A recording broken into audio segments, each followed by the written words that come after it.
Something is coming toward your life that you have no name for yet, and it is the reason you have felt so strange these past few weeks. This is the final step. And another lockdown is coming soon. Chosen one, before fear touches those words, let me tell you what they actually mean, because they do not mean what the world has taught you to dread. The restlessness you cannot explain, the doors that quietly close this season without any explanation, the friendships thinning without a fight, the old appetites dying in your hands while you watch. You thought you were losing your life piece by piece. You are not. You are being prepared for quarantine, the kind reserved for kings. 20 centuries of scripture agree on one strange pattern. Right before every major release, heaven isolates the vessel. Joseph was locked down in a prison the night before the palace. Moses was locked down in a desert before the assignment of a nation. David was locked down in caves before a crown. The lockdown is not the interruption of the promise, it is the final step of it. In this hour, you will understand exactly what is about to be locked, and here is the twist you must hear now, while your attention is fresh. It was never you. What God locks out is the noise, the input, the static that has jammed your inner channel for 30 years. Because the last stage of your formation cannot happen in a loud room, and He loves you too much to launch you unfinished. Stay with me, because if you do not understand this season before it arrives, you will misread it as abandonment. You will break the door early, the way a king named Saul once broke it, and you will have to circle back and repeat what could have been finished the first time. But if you stay, you will walk out of that room as the version of you that your whole bloodline has been waiting for. Let me begin with the strangeness itself, because you came here carrying it, and it deserves to be named before anything else. For weeks now, maybe months, something in your life has felt like a theater between scenes. The lights have dimmed, but the next set has not appeared.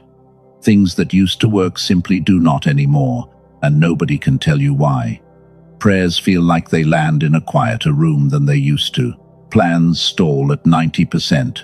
Even your own ambitions feel strangely far away, like furniture under sheets. And the feeling underneath it all is the one you have told no one about. The feeling that something is approaching. Not doom exactly, not blessing exactly. Approach. The specific electricity of a corridor right before a door opens. You have checked the news to explain it. You have checked your health, your relationships, your bank account, looking for the source of the hum. The hum is not in any of those rooms, chosen one. The hum is in your calendar. Something has been scheduled for you, and your spirit can read the appointment even though your mind cannot. Here is the first piece of relief I can hand you, minutes in, because you have waited long enough. That sensation has a name, and it is older than your language. Every tradition that watches the inner life has a word for the trembling of a soul that is being moved between seasons. You are not anxious for no reason. You are not broken. You are in transit. And the specific transit you are in, the one this entire message will map for you, is the passage between formation and release. The last corridor. The one with the strange lights. I need you to understand how rare it is to even feel this corridor, because your fear has been telling you the opposite story. Most people live and die in the wide rooms of life, where seasons blur into each other and nothing ever presses. The corridor only appears for people who are actually going somewhere. The pressure you feel is the pressure of narrowing, and narrowing is what happens to a river right before it gains force. Sand does not feel this, beloved. Wheat does. Vessels do. You do not get the corridor unless there is a door at the end of it. Let me prove the corridor to you one more way, through your sleep, because the night hours have been telling on you. These past weeks your dreams have changed weight. Some of you are dreaming more vividly than you have in years, dreams with architecture in them, doors and houses and water, dreams that follow you into the morning and sit beside your coffee. Others of you have the opposite report, sleep like deep black water, dreamless, heavy, as if something is pulling you under to do work it does not want observed. Both reports are the same report, beloved. The night shift has increased. Whatever is being prepared in you has stopped fitting inside your waking hours, and the overflow is running after midnight. And your prayer life, let us be honest about it, has gone strange in a way you have been embarrassed to describe. The old fluency dried up. Words feel like gravel. Some days you sit down to pray, and nothing comes but a kind of leaning, wordless, heavy, almost physical. You have wondered if that leaning even counts as prayer.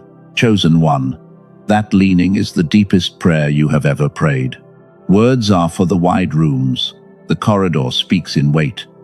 The Spirit himself, the book says, intercedes with groanings too deep for words, and you have finally been quiet enough to feel the groan. That is not your prayer life failing. That is your prayer life outgrowing its container. If that sentence loosens something in your chest, mark the moment. Go to the comments and type, "The strangeness has a name." 5 words. Because half the torment of this season was never the season itself. It was the namelessness. Things with names can be walked. And there are thousands walking this same corridor tonight who will read your 5 words at some sleepless hour and stop feeling crazy the way you are about to stop feeling crazy. And understand what this hour is going to ask of you, because I respect you too much to hide the terms. This message will not hand you a technique for escaping the coming season. There is no such technique, and everyone selling one is selling you a longer corridor. What this hour hands you instead is something better. The meaning of the season, the map of it, the works that belong inside it, and the strange mercy hiding at the center of it. Escape artists repeat their corridors, beloved. Students graduate from them. Tonight you become a student of the sealed room, and students of this particular room have a name in the old stories. They are called the Sent Ones. There is a reason the strangeness intensified in this specific season of your life and not another, and it is worth pausing on. Preparation of this depth is only scheduled when the assignment ahead requires it. Nobody overhauls a rowboat, beloved. Dry docks are for vessels with crossings ahead of them, so the very intensity of what you have been feeling, the pressure, the dismantling, the sense of being taken apart, bolt by bolt, is itself intelligence about your future. It tells you the size of the water you are being fitted for. Light seasons ahead require light work. Your season is not light. Draw the conclusion with reverence and let it steady you. The scope of the renovation is the first prophecy of the voyage. Now let me show you why I said lockdown, of all the words I could have chosen, because I chose it deliberately, knowing what it stirs. You lived through a season once when the whole world locked its doors, and you remember what it exposed. How much of ordinary life turned out to be optional. How quiet the sky got. How some people fell apart in the stillness, and other people, strange people, seemed to come alive in it, coming out the other side with new skills, new clarity, new resolve, while everyone else just waited for the noise to come back. You remember which kind you wanted to be. And you remember, if you are honest, that the stillness frightened you more than you expected, because when the noise stopped, you could hear your own life ticking, and some of what you heard, you did not know what to do with. Hold that memory, because it was a rehearsal, not the event itself, the shape of it, the pattern of enforced stillness, arriving from outside your control, stripping the optional, and revealing what was actually there. What is approaching your life now has that shape, but it is not global and it is not random. It is personal, it is aimed, and it is authored. There is a lockdown that comes not from governments but from God, not to contain a sickness but to complete a formation, and it has been the final step before elevation in every royal story ever recorded in the book. You are in one of those stories. That is why the corridor found you. Notice too the company you are keeping tonight without knowing it. Messages like this one have a strange distribution. They do not travel by popularity. They travel by assignment, surfacing in the feeds of the sealed, the way rations find soldiers. And the people watching this hour with you scattered across cities and continents, are almost all reporting the same year you have had. The same closing doors, the same thinning circles, the same unexplainable pull toward the quiet. There is a generation being drawn into rooms right now, chosen one, a whole cohort of vessels entering formation in the same season, and historians of revival will tell you that is never an accident. Great releases are preceded by great preparations, and great preparations happen in batches. Something is being staged. Your room is one cell of something the size of which none of us standing inside it can see yet. But first, an honest question, spoken gently. Why does the word lockdown frighten you at the personal scale, when the pattern of it has secretly built everything you admire? Think of every person whose depth has ever made you hungry. The praying grandmother whose sentences carried weight. The mentor who was never rattled by anything. The believer you met once who seemed to be lit from a room you could not find. Now ask where that depth was made. Not one of them was formed at a banquet, beloved. Depth is not catered. Every single one of them, if you learn their story, passed through a sealed season. A stretch of years the world would call wasted, where God had them alone, unseen, unapplauded, and unexplained. They walked out carrying what you sensed in them. The carrying and the sealing are the same purchase. You cannot buy one without the other. And this is why the message found you now and not later. Because the sealed season does the most damage to the people it catches by surprise. The ones who never heard this pattern preached, who measured their standing with God by volume of activity and warmth of feeling, and who therefore read the dimming lights as rejection. Some of the saddest stories in the kingdom are people who were 3 weeks from the door and turned back in the corridor, certain they had been forgotten, because nobody ever told them that the corridor was in the blueprints. You will not be one of those stories. That is the entire assignment of this hour. By the time I am finished, you will know the 5 approach signs, the reason the room must be sealed, the difference between the king who broke the door and the king who kept it, the 5 works that must happen inside the room, and the strange suddenness with which these rooms always open. You will also learn what, exactly, gets restored in you during the quiet, because there is a discovery about that, from the world of medicine of all places, that I will hand you at the right moment tonight. It explains why the sealed room changes people at a level that willpower never reached.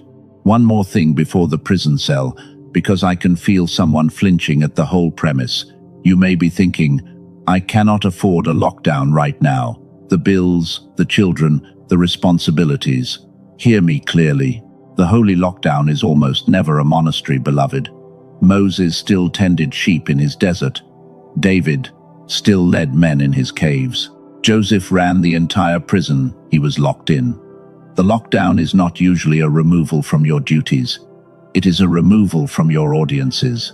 The outer life often keeps moving. It is the inner theater that gets emptied, seat by seat, voice by voice, until only one remains in the front row. If you have felt your inner audience thinning this year, you are already closer to the room than you think. Some of you already know this is true because the early signs have started. In a few minutes I will give you all 5 of them, plainly, so you can check your own season against the list. But before the signs, you need the pattern itself, because the signs mean nothing without the pattern, and the pattern will change how you read every confusing thing that has happened to you this year. Feel your own year against that sentence, because I suspect it just explains something. The strange loneliness that has crept in, even though people still surround you. The way conversations that used to feed you now leave you unmoved. The odd guilt of cancelling plans, and the odd relief that follows the cancelling. You interpreted all of that as something going wrong in you. Depression maybe. Coldness. Age. But depression empties the world of color. Beloved, and that is not quite what has happened to you, is it? The color has not drained. It has moved. Inward. The inner rooms have been getting more vivid all year, while the outer rooms faded, and no one gave you a category for that migration. The category is preparation. The theater is being emptied because a private performance has been scheduled, and it is not for them. There is a verse people quote at graduations without hearing its dark side and its glory side at once. He who began a good work in you will carry it on to completion. Completion, chosen one, not comfort. The verse is a builder talking about a build, and every build has a phase the neighbors cannot watch. When the scaffolding goes up and the sheeting wraps the structure and everything interesting happens out of sight. You are entering the wrapped phase. The neighbors will not understand, and for once in your life, their understanding will not be required. And notice, before we open the ancient stories, who this message is not for, because the sorting matters. If a person is content in the wide rooms, this teaching will bore them, and it should. The corridor cannot be explained to people who have never felt walls. But something held you through these first minutes, and I both know and do not know what it is. It is recognition. Beloved, the map I am describing is matching a road you are already standing on, curve for curve, and a matching map is one of the ways heaven says, this male is yours.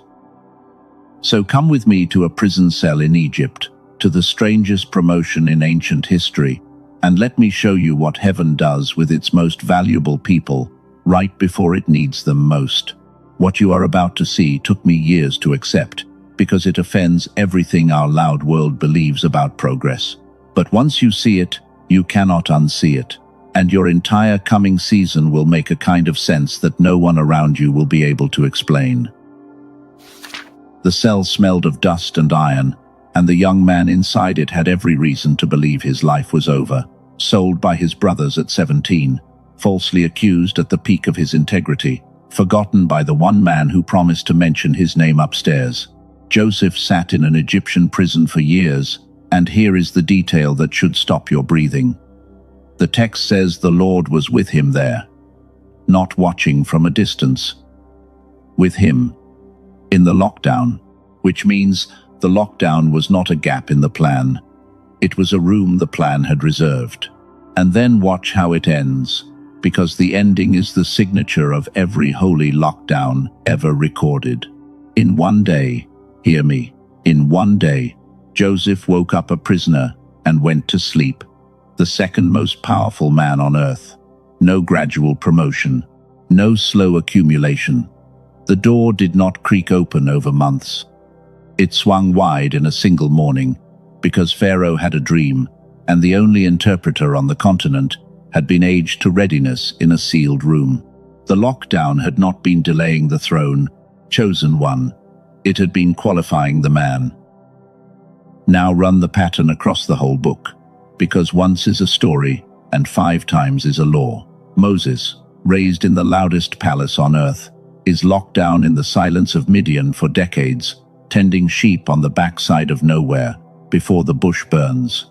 David is anointed king as a teenager, and then locked down in caves and wildernesses for years, leading misfits in the dark, before the crown ever touches him. Paul, struck blind on a road, disappears into Arabia for years of hiddenness, before his letters reshape the world. And the Lord himself, hear this, is driven, the text says, driven by the Spirit, into a wilderness lockdown, before a single miracle is performed in public. 5 vessels, 5 sealed rooms, 5 releases that shook history. We call this pattern the quarantine of kings. And here is its law in one sentence. Heaven isolates what it is about to elevate. Write that on something permanent. The isolation is not the opposite of the promotion. It is the final stage of its manufacture. And notice what every one of those rooms had in common, because this is where it touches your coming season. In every case, the noise was removed before the power arrived. Joseph lost his audience of brothers. Moses lost the roar of Egypt. David lost the singing crowds. Paul lost his own reputation. The room strips the vessel of every voice except one, and only when the last echo dies does the deepest formation begin. The world calls that loss. Heaven calls it sterilization. No surgeon operates in a marketplace, beloved. The room is sealed because what happens inside it cannot survive contamination. So when I tell you another lockdown is coming soon and coming for you, understand what I am and am not saying. I am not predicting headlines. I do not traffic in fear, and neither does your father. I am telling you that your file has reached the top of the stack. The signs in your life, the closing doors, the thinning circle, the dying appetites, the vivid nights, are not random weather. They are the sound of a room being prepared. The same room Joseph knew, the same room Moses knew, and the fact that it is being prepared for you should frighten you exactly as much as an acceptance letter frightens a student. It is not the ending of anything, chosen one. It is the admission. And if you are wondering why heaven does not simply skip this stage for its most faithful ones, why the God who could finish a vessel in an instant chooses years of sealed formation instead, the answer sits in the difference between information and incarnation. He is not trying to teach you things, beloved. Teaching could be done in an afternoon. He is trying to make you things, and making happens at the speed of living tissue, not at the speed of light. The oak cannot be rushed to the density the storm will require of it. The vessel cannot be fired faster than clay hardens without cracking what it will one day carry. Slowness in the deep works is not reluctance, it is precision. Let the pattern do one more piece of work before the signs, because it holds a mercy most people never notice.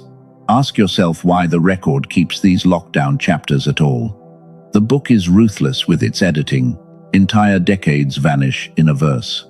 Yet the sealed seasons are preserved in loving detail. The cave names, the desert years, the prison politics, as if heaven wanted the corridor documented from every angle. Why? Because the author knew, beloved. He knew that in every generation, his most valuable vessels would hit this passage and panic, and he wanted the shelf stocked with testimony.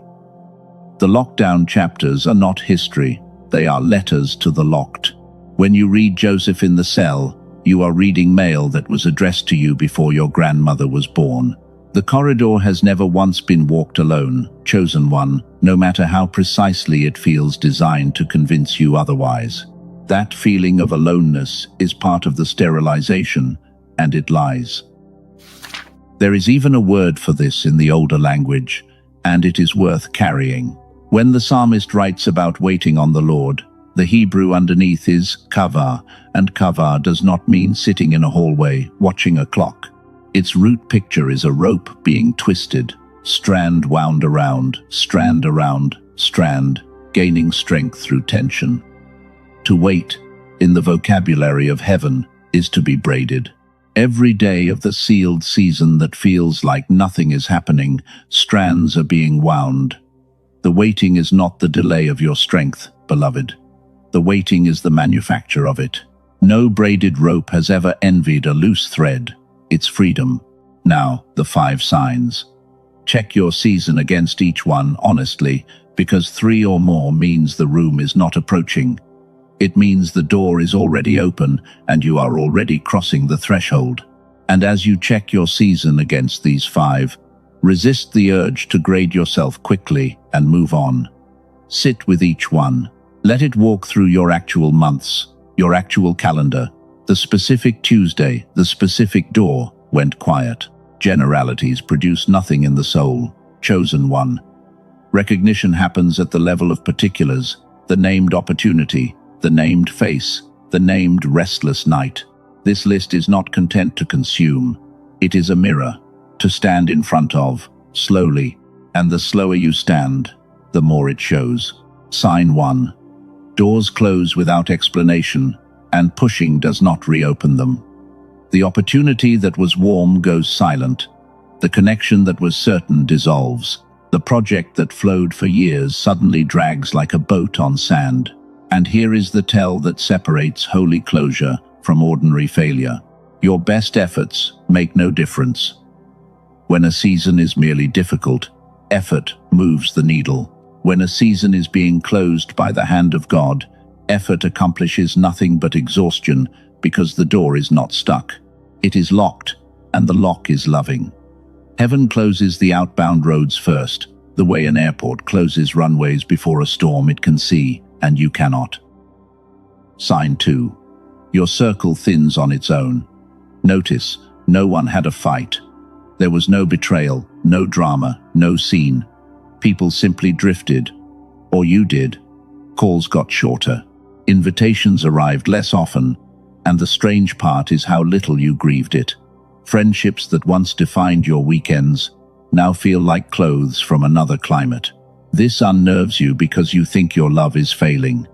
It is not your love, beloved. It is the theater emptying. The formation ahead of you is not a group project, and the director is quietly dimming the house lights so the stage can change unobserved. Sign 3. The old appetites are dying in your hands. The scrolling bores you mid-scroll. The shows you loved cannot hold you. The ambitions that used to burn, the ones about being seen, being validated, winning the old scoreboards, feel oddly weightless when you pick them up.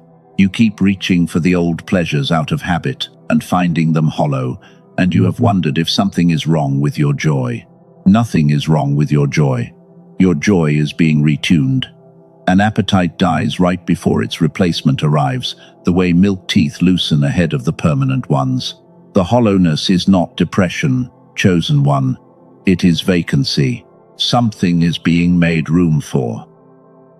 A woman wrote to me last spring about this third sign, and her sentence deserves to be heard in full, because she said it better than any teacher could. She said, "I thought I was losing my personality, and then I realized I was losing my camouflage." Read that twice. So much of what we call our personality, the busy social self, the entertained self, the ambitious for the wrong scoreboard self, was never personality at all. It was camouflage, assembled in seasons when being fully ourselves felt unsafe. The sealed room strips camouflage first, always, because the operation ahead requires the actual person on the table, not the costume. If you feel yourself becoming quieter, stranger, harder for casual people to categorize this year, you are not disappearing, beloved. You are surfacing. Sign 4. Restlessness in crowds, and a pull toward solitude you cannot justify. In rooms full of people you love, part of you is elsewhere. You step outside gatherings to breathe. You sit in parked cars longer than the errand requires. Silence, which used to feel like emptiness, has started to feel like a presence, like a room where someone is waiting for you. You have apologized for this pull, called yourself antisocial, forced yourself back into the noise. Stop apologizing. The pull is not away from people. It is toward an appointment. Every vessel in the pattern felt it. The wilderness does not chase kings, beloved. It calls them. And a word about the fourth sign for those who carry guilt about it, because the pull towards solitude confuses the servant-hearted most of all. You have built a life of showing up for people, and the new hunger for withdrawal feels like a betrayal of everyone who depends on you. Look at the Lord himself, beloved, and let the guilt die tonight. The crowds pressed, the needs were bottomless, entire towns gathered at the door, and the record says, again and again, that he withdrew to lonely places and prayed. Not after the needs ended, in the teeth of them. The withdrawal was not the interruption of his love for the crowds. It was the source of what he had to give them. You have been trying to pour from a vessel that is never allowed near the spring, and calling the resulting emptiness devotion. The pull you feel is the spring, calling the vessel home for refilling. Obeying it is not abandonment of your people. It is the only future your usefulness to them has. Sign 5. The inner world is getting louder while the outer world gets quieter. The vivid dreams we spoke of. Thoughts that arrive with unusual weight, ideas for the assignment surfacing at strange hours, memories from childhood returning uninvited, old wounds asking, gently, to be looked at one more time.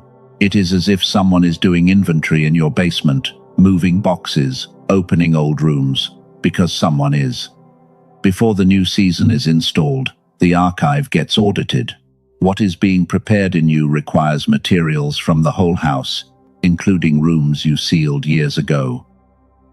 Before you count, one clarification, because precision protects you.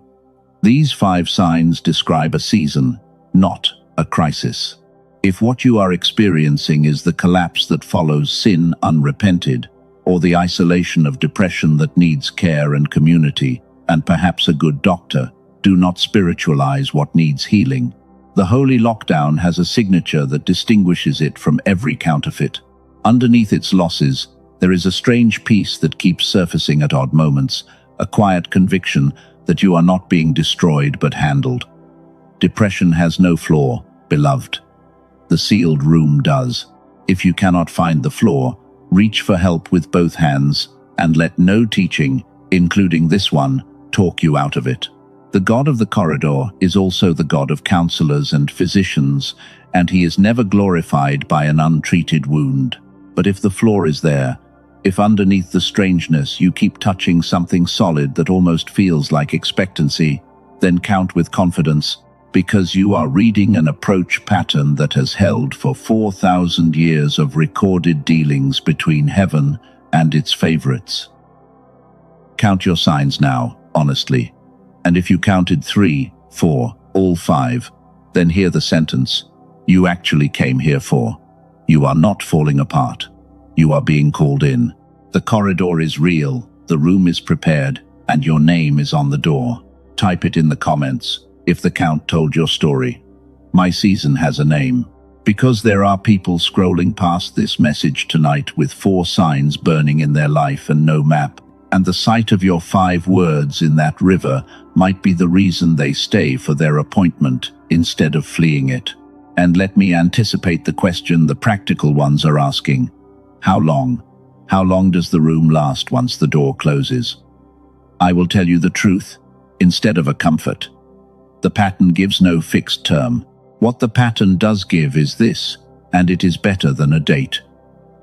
The room lasts exactly as long as the formation requires, not 1 day longer, and the length responds to surrender, not to struggle. The prisoners who fight the walls serve the longest sentences, beloved. The students who take the curriculum graduate on the early schedule. You cannot shorten the room by pushing, but you can stop lengthening it by resisting, and for most of us, that alone cuts the season in half. Years ago, I sat with a man of science, a doctor whose entire career has been the human mind, and I asked him a question about silence that I had been carrying for a decade. What actually happens inside a person when the noise is taken away? Not spiritually, mechanically. What happens in the machinery? His answer is one of the reasons this message exists, and I am going to give it to you at the exact moment in this hour when it will land heaviest. For now, I will hand you only his first sentence, because it belongs beside the 5 signs. He said, "Silence is not an absence, it is a procedure." I watched his face when he said it, and there was no mysticism in it at all, which is exactly why it shook me.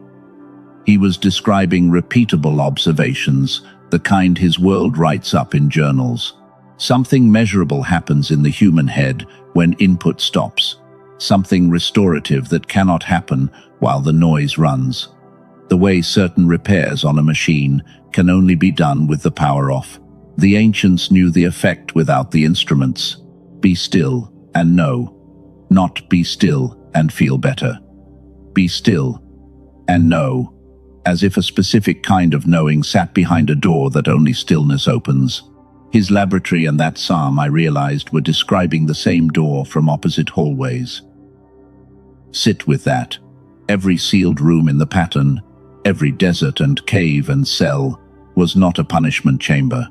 It was an operating theater, and the quiet itself was the instrument, which raises the question your whole coming season depends on. What, exactly, is being operated on? What does the procedure restore? That answer is ahead of us, and it will explain not only your next months, but your entire childhood. Do not drift now. We are just getting to the deep water. Now let us read your road honestly, the one that brought you to this corridor, because the coming season only makes sense against the miles behind you. You have been faithful for a long time. Let that be said plainly for once, because nobody says it to you. Through years that gave you every reason to quit, you kept showing up. You prayed when the ceiling felt like iron. You gave when your own tank was low. You kept your integrity in rooms where cutting corners was the local currency, and you watched people who cut them pass you on the outside lane. You believed through disappointments that have quietly broken other people, and you carried assignments no one ever saw or thanked you for. And somewhere in these last years, a tiredness set in that frightens you a little, because it is not the kind sleep fixes. It is the tiredness of long obedience without visible harvest, the tiredness of watering ground that never seems to bloom. Some nights you have wondered, in the honest dark, whether you missed a turn somewhere, whether the promise expired, whether the years of pouring out were poured into sand. Chosen one, look at me now. You did not miss the turn. The road you have walked is the standard road, mile for mile, of every vessel the pattern has ever produced. Run the overlays. Joseph served faithfully in the house of Potiphar for years, and his reward was a false accusation. David served faithfully in the court of Saul, and his reward was a spear aimed at his head. The years of unrewarded faithfulness are not evidence that the system failed you. They are the first half of the manufacture, the half where weight is added before wings, and the exhaustion you carry is not the exhaustion of the lost. It is the specific, documented fatigue of the almost finished. Because hear what your tiredness actually is, underneath. For years you have been running two lives on one power supply. The outer life of duties, performances, and provision, and the inner life of a calling that never stopped burning, even when you starved it. Do you know what it costs to carry an unlaunched assignment for a decade? It is like being pregnant with no due date, beloved. The weight grows, the strength does not, and the world keeps asking why you seem tired when your life looks, from the outside, unremarkable. You are tired because you are carrying tomorrow with the muscles of today. The lockdown comes, in part, to end exactly that arithmetic. Let me name the specific disappointments, because generalities heal nothing, and you have carried these with too much silence. Someone listening poured 5 years into a ministry or a venture that a committee or a market or a single decision-maker dismantled in an afternoon, and you have never said out loud how much that gutted you. Someone listening was passed over, publicly, for a position that younger and louder hands received, and you smiled at the announcement and went home and sat in the car in the garage for a long time.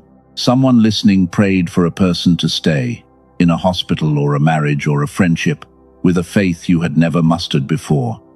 And the person did not stay, and a quiet accountant in the back of your soul has been suggesting ever since that your prayers must be defective. I will not insult any of those wounds with tidy answers. Some accounts are not settled in this life, and the teachers who pretend otherwise do more harm than the doubters. But I can tell you what those wounds did not mean, and this you must receive tonight. They did not mean your file was closed. They did not mean the promise was revoked. In the pattern of the kings, hear me, catastrophic loss appears in every single file, always before elevation, never instead of it. Joseph could show you accusation scars. David could show you spear holes in the palace wall. The wounds you are ashamed of are, in the economy you are about to enter, credentials. And the years themselves, the sheer length of the road, let us speak of that too, because the length is its own wound. You watched people start after you and arrive before you. You have done the terrible math of your age against your dreams more times than you would admit to anyone. Every birthday for a while now has arrived with a thin layer of grief under the cake, the sense of a window narrowing, of music ending somewhere with you still in the hallway. Chosen one, heaven does not do that math. Moses was 80 at the bush. 80. Abraham was 75 when the road even began, and 100 at the fulfillment. Anna was 84, still in the temple, still watching, when the consolation she had waited a lifetime for was finally carried in through the door in the arms of a peasant girl. The kingdom is embarrassingly indifferent to your birth certificate, beloved.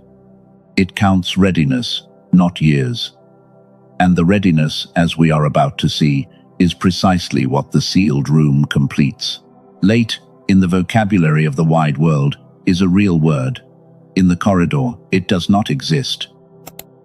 Hold your own version of those years up to the light and be exact about what it costs to stay faithful. The birthdays that passed in the waiting, the explanations you ran out of, the specific weariness of defending, to practical people, a promise that showed no paperwork.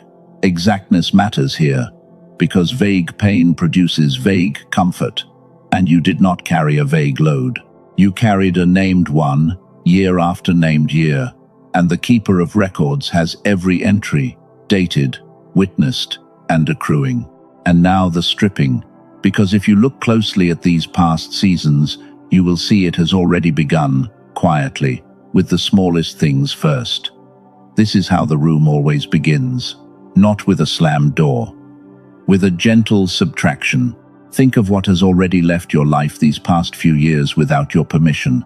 Some of it looked like loss, and you grieved it. The position that dissolved, the circle that scattered, the mentor who moved on, the version of your plans that died on some specific calendar page you could name if I asked.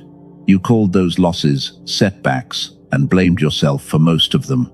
But audit them again tonight, with the pattern in your hand. How many of those subtractions, honestly, removed things that were holding your true assignment hostage? The position that dissolved was eating your best hours. The scattered circle was keeping you performing an old version of yourself. Even the broken plan, look at it closely, was a plan built for a smaller person than you are being made into. The stripping feels like theft while it happens and reads like surgery afterward. Nothing true has ever been taken from you, beloved. Only scaffolding. Only casts from bones that finished knitting. Only camouflage from a soldier being promoted out of hiding. I want to show you the stripping from one more angle, the angle of your own hands, because some of what left did not leave. You released it, and you have never given yourself credit for the releasing. Look back with clear eyes. There were habits you outgrew this season. Without a program or a struggle, they simply became impossible to continue, like shoes from childhood. There were arguments you stopped attending, whole battlefields you used to bleed on, the need to be right, the need to be understood by everyone, the need to answer every accusation, and one day you simply did not show up to the war, and the war, discovering itself, unattended, ended. That was not weariness, though it wore the costume of weariness. That was rank. There is a certain altitude of soul where old battles become invisible, not because you won them, but because you rose past the floor they were fought on. The stripping is not only heaven subtracting from you, beloved. It is also you, molting. Vessels grow out of their containments in stages, and the discomfort of this year has been, in part, the specific discomfort of a shell being outgrown from the inside. Someone needs to hear what molting means practically, so let me say it without poetry. If the people who knew you 5 years ago find you harder to predict now, that is molting.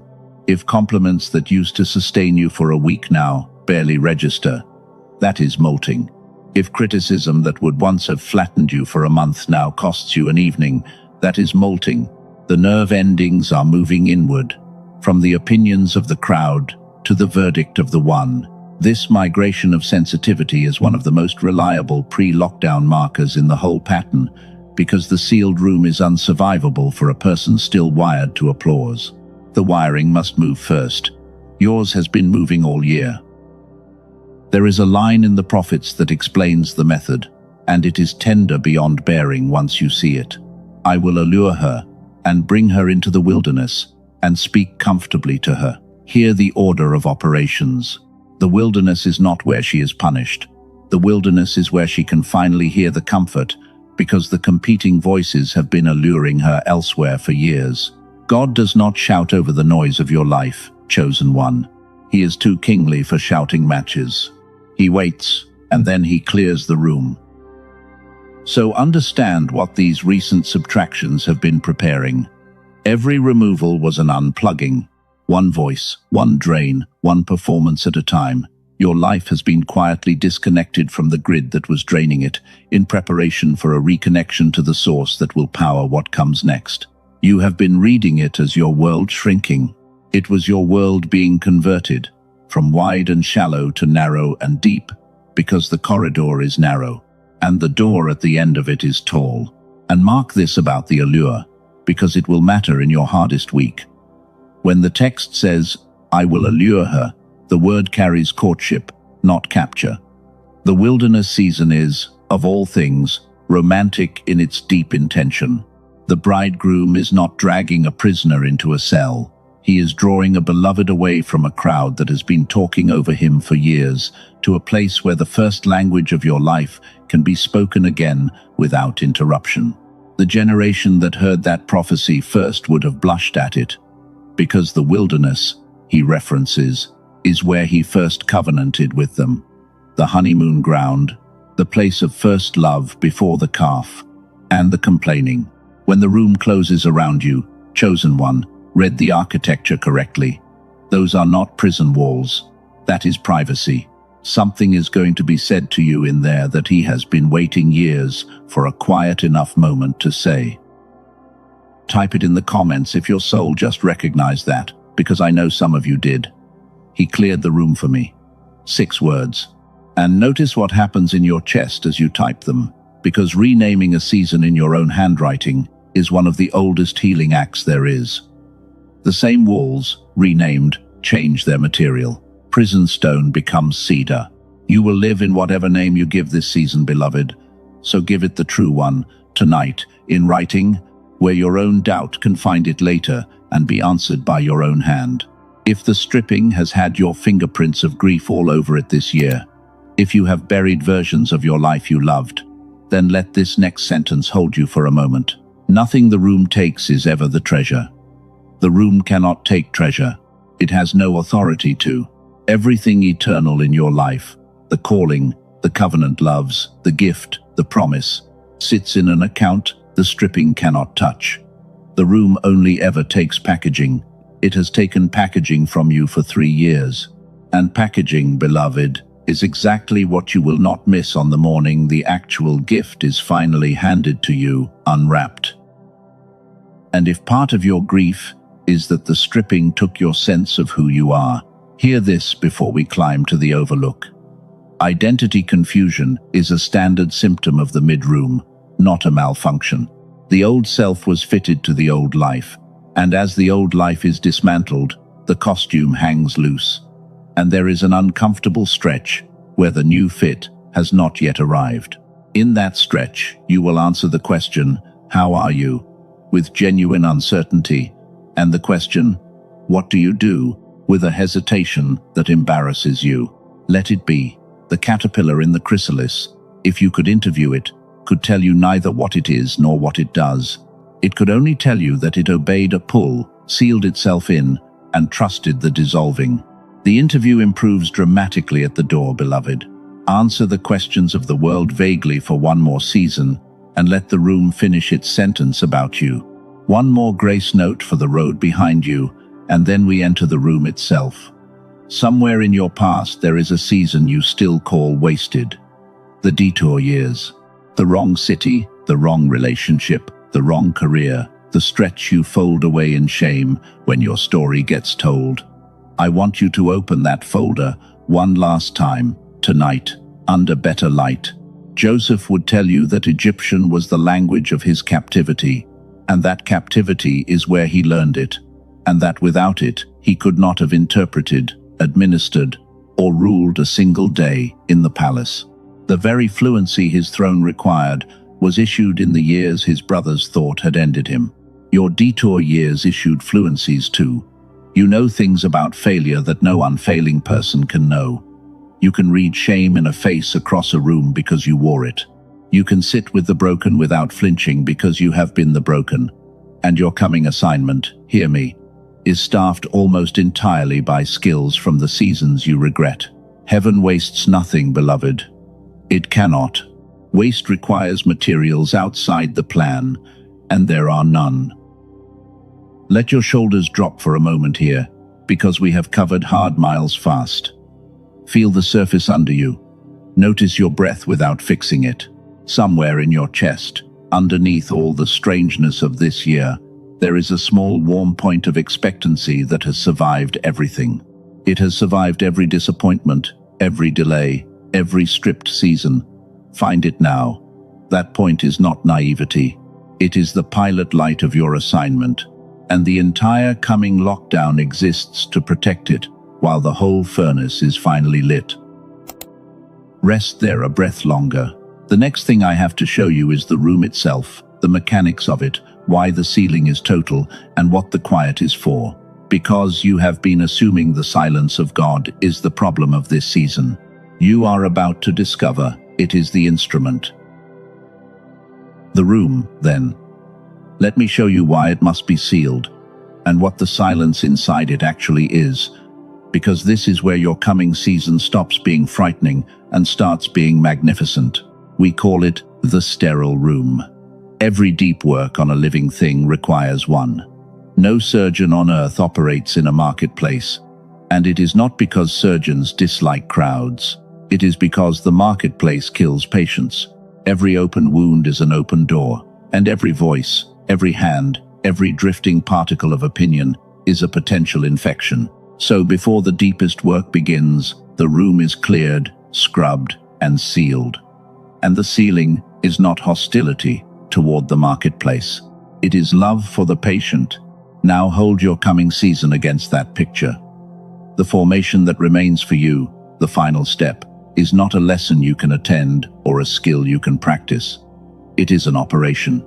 Something in you, and we will name it precisely tonight, must be repaired at a depth your willpower has never reached. And at that depth, the work cannot tolerate contamination. The opinions of your circle are contamination. The scoreboards of the wide world are contamination. Even good voices, beloved, even loving ones, become infection risk at a certain depth of surgery. This is why the room empties before the work begins, and why explaining your season to everyone who asks would be like inviting them to lean over the incision. And the silence. Oh, the silence. You have been reading the quietness of God in this season as distance, and I understand why, because his voice used to arrive so warmly, and now the line seems still. But come back to the operating theater and look again. When is a surgeon most silent? Small talk happens in the consultation, in the hallway, at the follow-up. But at the table, in the deep middle of the delicate work, the room goes quiet, because total attention has moved to the hands. The silence of God in a sealed season is not the silence of absence, chosen one. It is the silence of proximity, of concentration. He is not away from you. He is nearer than he has ever been, and his focus has moved from conversation to completion. You are not being ignored. You are being held still. Let that reorder your nights. The heavens are not brass. The line is not dead. You are simply, for the first time in your walking life, close enough to the work that talking would disturb it. There is a kind of nearness that words would only dilute. Every deep marriage knows it.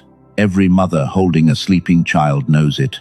And every vessel that ever came out of the sealed room says the same thing afterward, with the same wonder.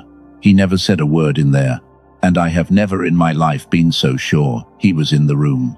And, while we stand in the theater, let me answer the question that aches under it.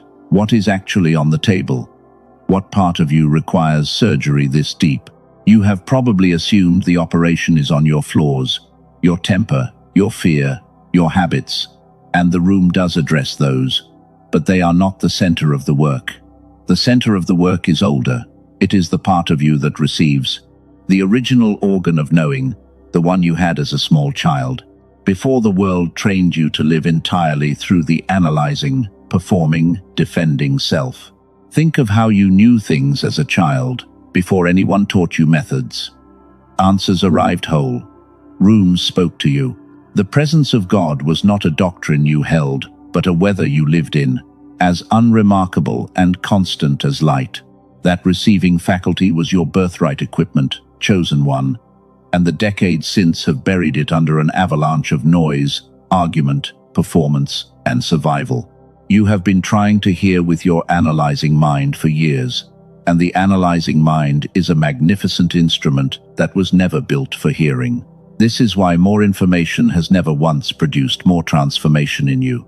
The receiving organ, not the archive, is what the room restores. The operation, then, is an excavation. Layer by layer, in the quiet, the buried faculty is uncovered, cleaned, and brought back online.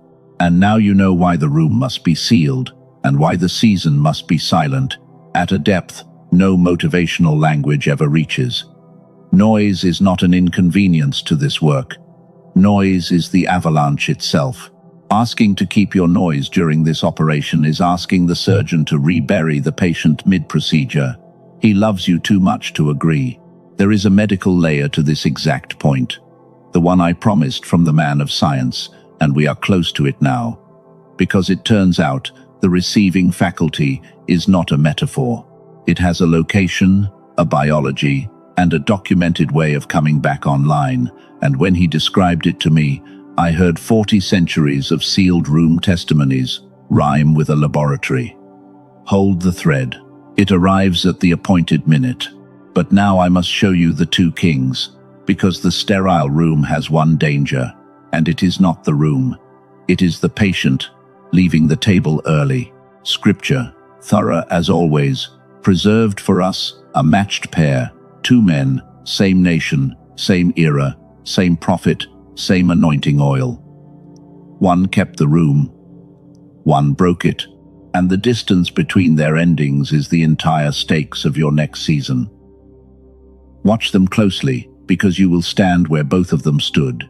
Same oil on both heads, remember. Same prophet, same promises, same God. Whatever divided their endings, it was not the quality of their beginnings, and that should sober every gifted person listening. Anointing, beloved, is not the finish line. It is the enrollment. The room decides what the oil becomes.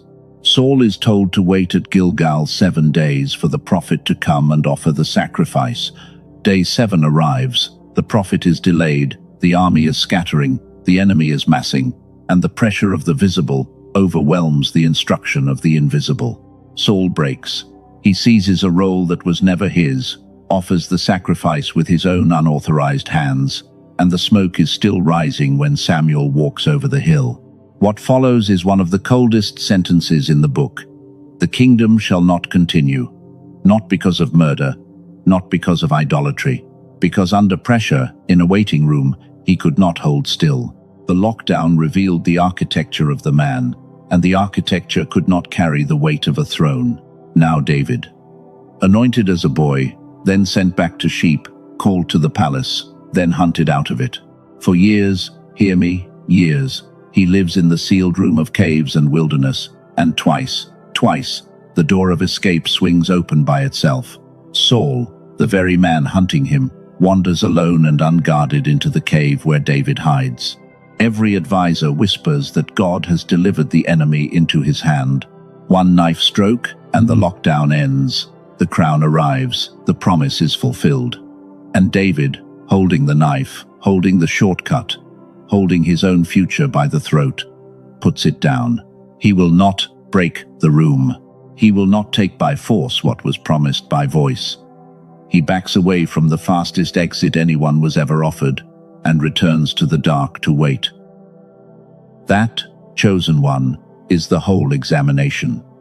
The sterile room has only one final question, and it is not about talent, courage, or even faith, as we usually mean it.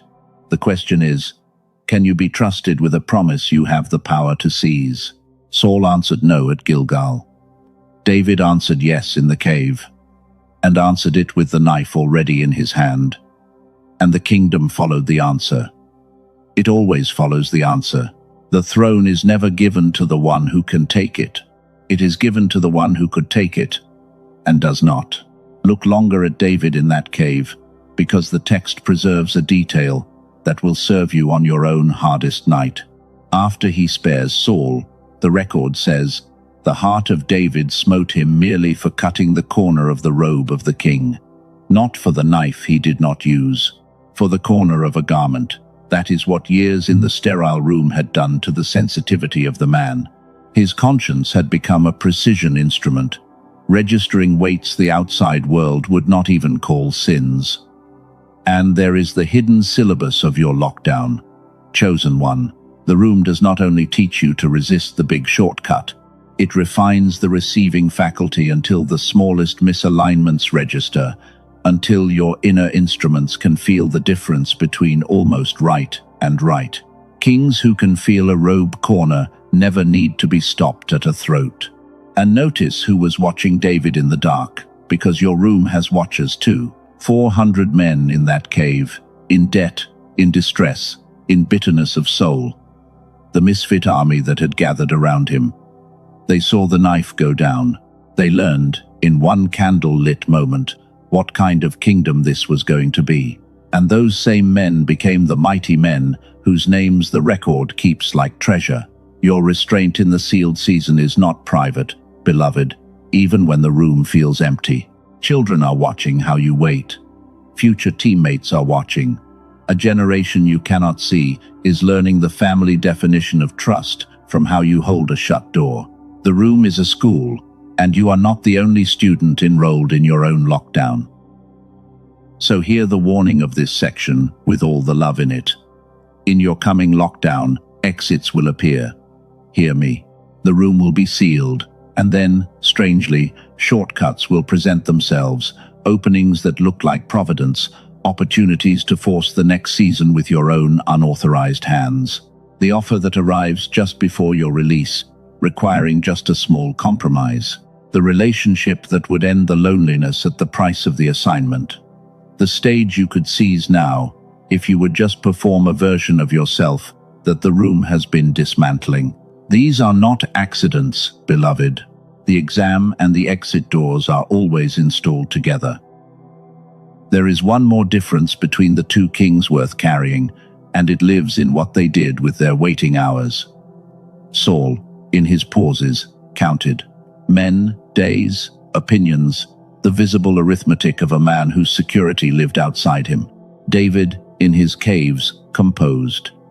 The Psalms that have steadied 100 generations were written by a fugitive in his sealed season, turning the dark into worship, the danger into poetry, the waiting into the richest devotional literature the world possesses. Both men had empty hours, beloved. One filled them with anxiety, and the other filled them with authorship. Your room will hand you the same empty hours, and they are not neutral. They will become either your counting or your composing, and what you compose in the dark, hear this, is often the very thing your future public season will be known for. Somebody in a cave wrote your favorite psalm. Go write somebody theirs. Let me give you the field marks of a false exit, so you can identify one at 100 paces, because they are remarkably consistent across the pattern. A false exit always requires speed. Decide now, the window is closing, everyone is waiting. The true door of God has never once needed to rush a vessel, because the timing and the vessel were designed together. A false exit always requires a compromise that whispers, small enough. One shading of truth, one alliance you would counsel a friend against, one piece of the assignment traded for acceleration. And a false exit always, listen closely, flatters the part of you the room is currently dismantling. It arrives precisely aimed at your unfinished edge, offering to make the surgery unnecessary. That aim is its fingerprint, beloved. Coincidence does not aim. The true opening, when it finally comes, carries opposite marks.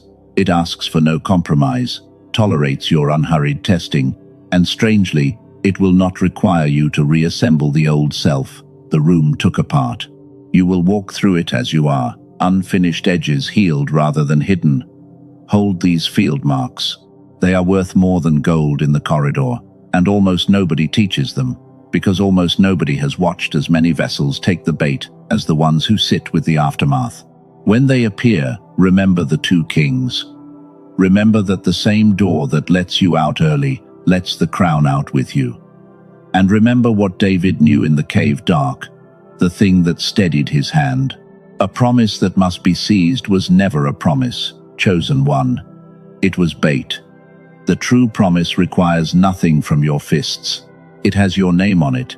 It is being kept by hands stronger than yours, and it will find you through a locked door on the appointed morning without your help. The way the palace found Joseph, the way the crown found David, the way the wind found the upper room. And if you have already broken a door once, hear this before shame finishes its sentence. Some of you are not afraid of the coming room because it is new. You are afraid because you have been in one before, and you forced the exit, and you have lived with the consequences of the seized thing ever since. The marriage entered early, the venture launched before the release, the word spoken before its time. You have assumed that failing the exam once disqualifies you from the crown permanently. Look at Peter, beloved. He broke every door in one night, 3 denials, a drawn sword, a fled post, and the risen Lord met him on a beach with breakfast, and gave him back the whole assignment, with interest. In this kingdom, a broken door is not a closed file. The exam is offered again.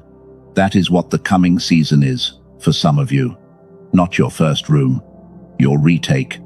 And retakes, in the mercy of God, come with everything the first failure taught you. If you intend to be the second kind of king, say so where it can be witnessed. Go to the comments and type, "I will not break the door," because that sentence, written in your own hand tonight, will find you again on the exact afternoon the shortcut shows up smiling. And on that afternoon, chosen one, 5 written words from tonight may be the rail your whole crown holds onto. Now we go to the center of the mechanism, the twist I gave you in the first minute, the one that changes the entire emotional weather of your coming season. What gets locked was never you. It is the noise. And to feel the full mercy of that, you have to see the noise for what it has actually been doing to you, because you have been living inside it so long you think it is the sound of life. Run the inventory with me, honestly. Count the voices that pass through you in an ordinary day. The feeds you scroll before your feet touch the floor. 100 opinions before breakfast. The news cycles engineered to keep your alarm bells wet. The group chats, the notifications, the shows, the debates, the reviews, the comparisons. The curated lives of strangers arriving hourly into the palm of your hand, each one silently asking you to measure yourself against it. By nightfall, thousands of voices have walked through the throne room of your attention, chosen one, thousands, daily, for years. Now ask the question nobody asks. What was that traffic standing on? Because attention is not infinite floor space. Every voice that enters occupies ground, and the ground it occupies in you is the exact ground where the receiving faculty used to live. The still small voice did not get quieter, beloved. The room got fuller. Elijah learned the address of the voice on the mountain, not in the wind, not in the earthquake, not in the fire, but in a sound of thin silence afterward. Thin silence is the native habitat of the deepest knowing, and thin silence is the one commodity your era has taxed nearly out of existence. And do not miss what the inventory says about the sheer scale of the competition. No whisper in history has ever faced this much machinery. Your grandmother contended with a radio and a nosy neighbor. You are contending with the most sophisticated attention-harvesting apparatus ever constructed, engineered by the finest minds of a generation, tuned by machines that learn your weaknesses faster than you do, running 24 hours a day in your pocket. That you have any interior life left at all, chosen one, is a testimony to how stubborn the built-in equipment is. Imagine what it does with a cleared floor. Here is what that means for how you have been reading God lately, and it should take a weight off your chest. You thought he stopped speaking. Look at the mechanics again. A whisper does not compete, chosen one. It is beneath the dignity of the voice to shout down your feeds. He speaks at the volume of intimacy, always has, which means the hearing was never about his willingness. It was about your floor space. The lockdown, then, is not God finally deciding to speak after years of silence.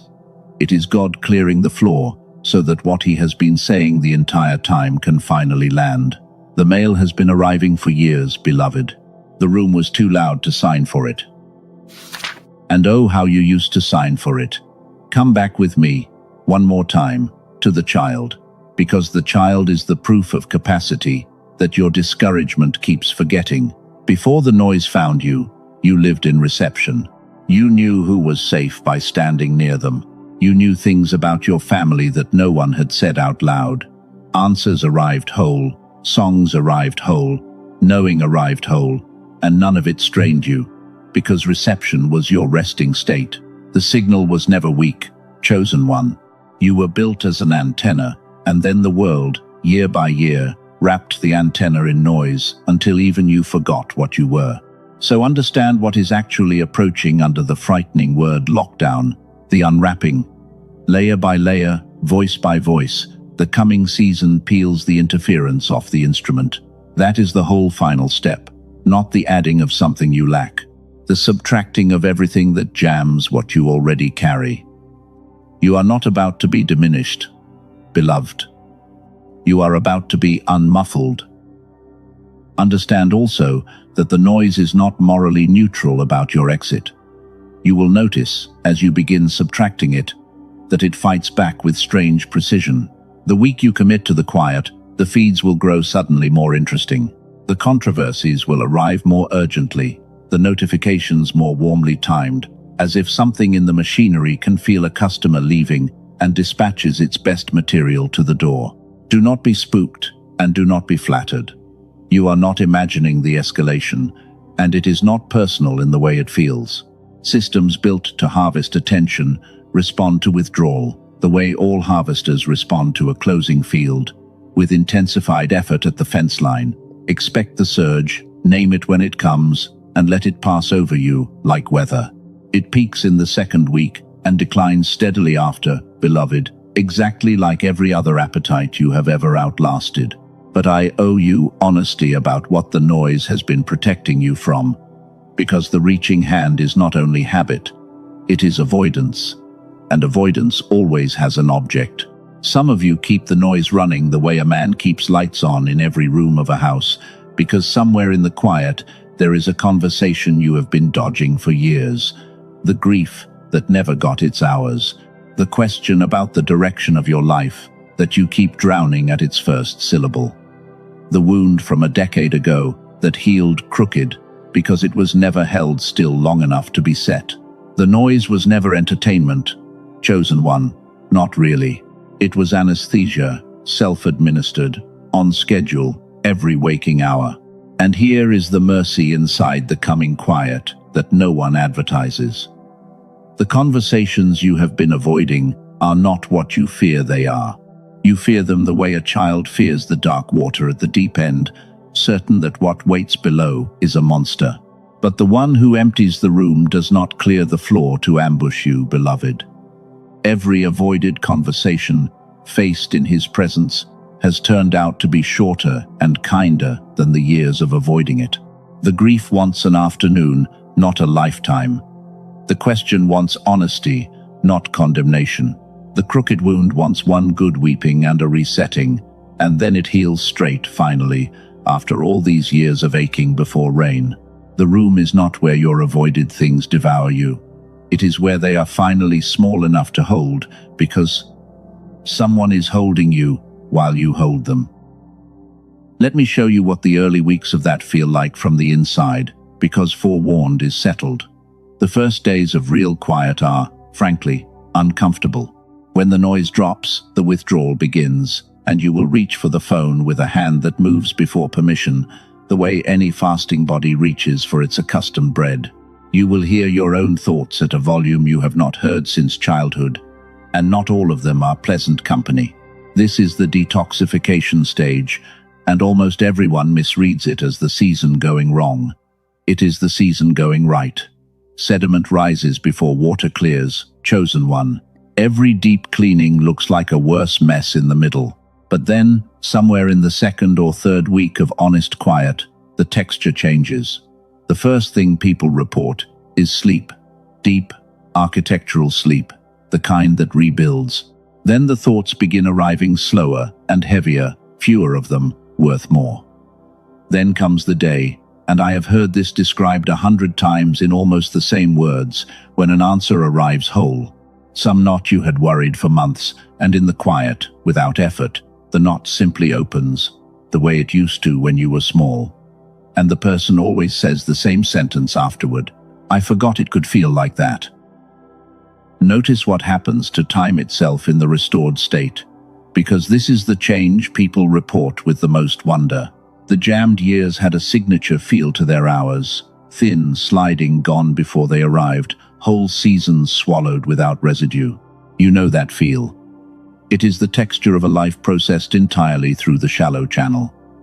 But hours spent in reception have density. An ordinary morning walk registers like an event. A single psalm read slowly outweighs the 40 articles skimmed. People come back from their first deep weeks of quiet describing days that felt long in the best way, long like childhood summers, and they always say the same puzzled sentence, "Nothing happened, and it was the fullest day I have had in years." That fullness is not nostalgia, beloved. It is what time was always supposed to feel, like passing through an unjammed instrument. A woman from California wrote about her own unmuffling, in words I keep in a drawer and reread.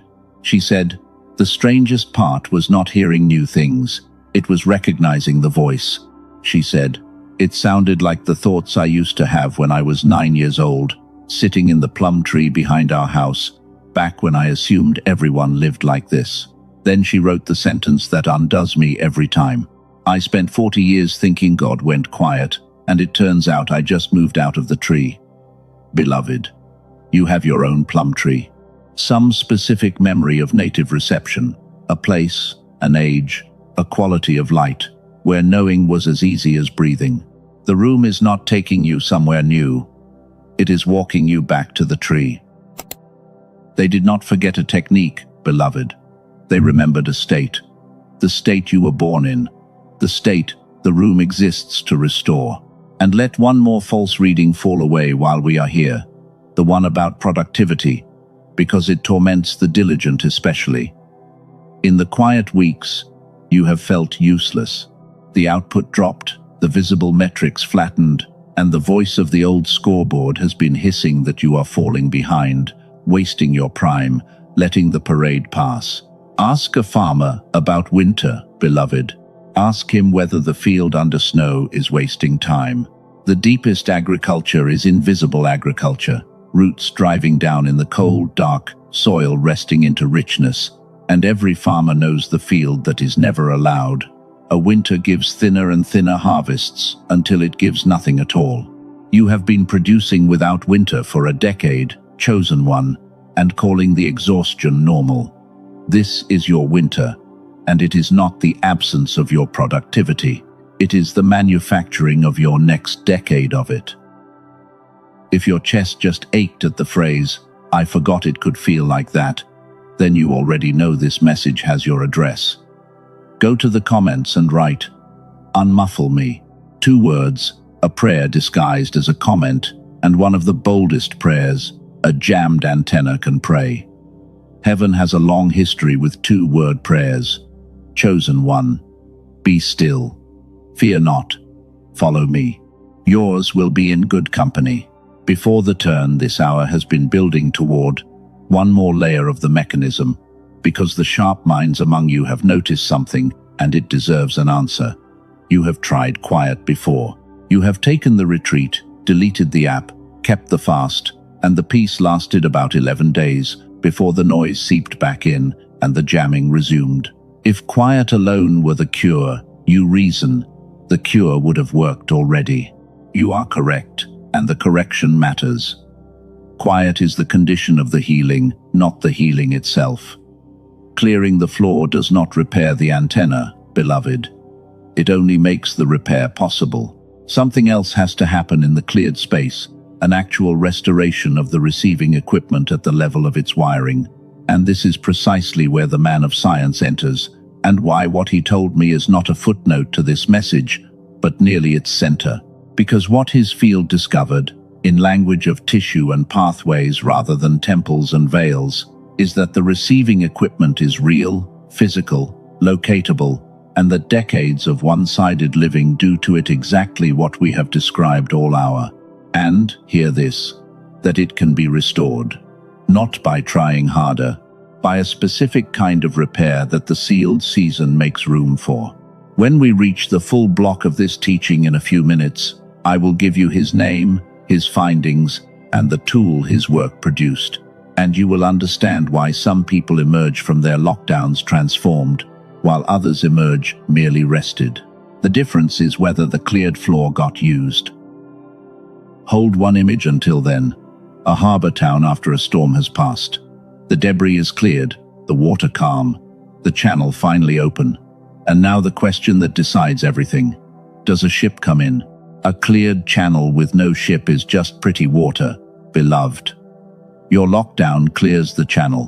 What sails in on it, and there is something magnificent scheduled to sail in on it, is the part of this hour you have not heard yet. And now, the turn.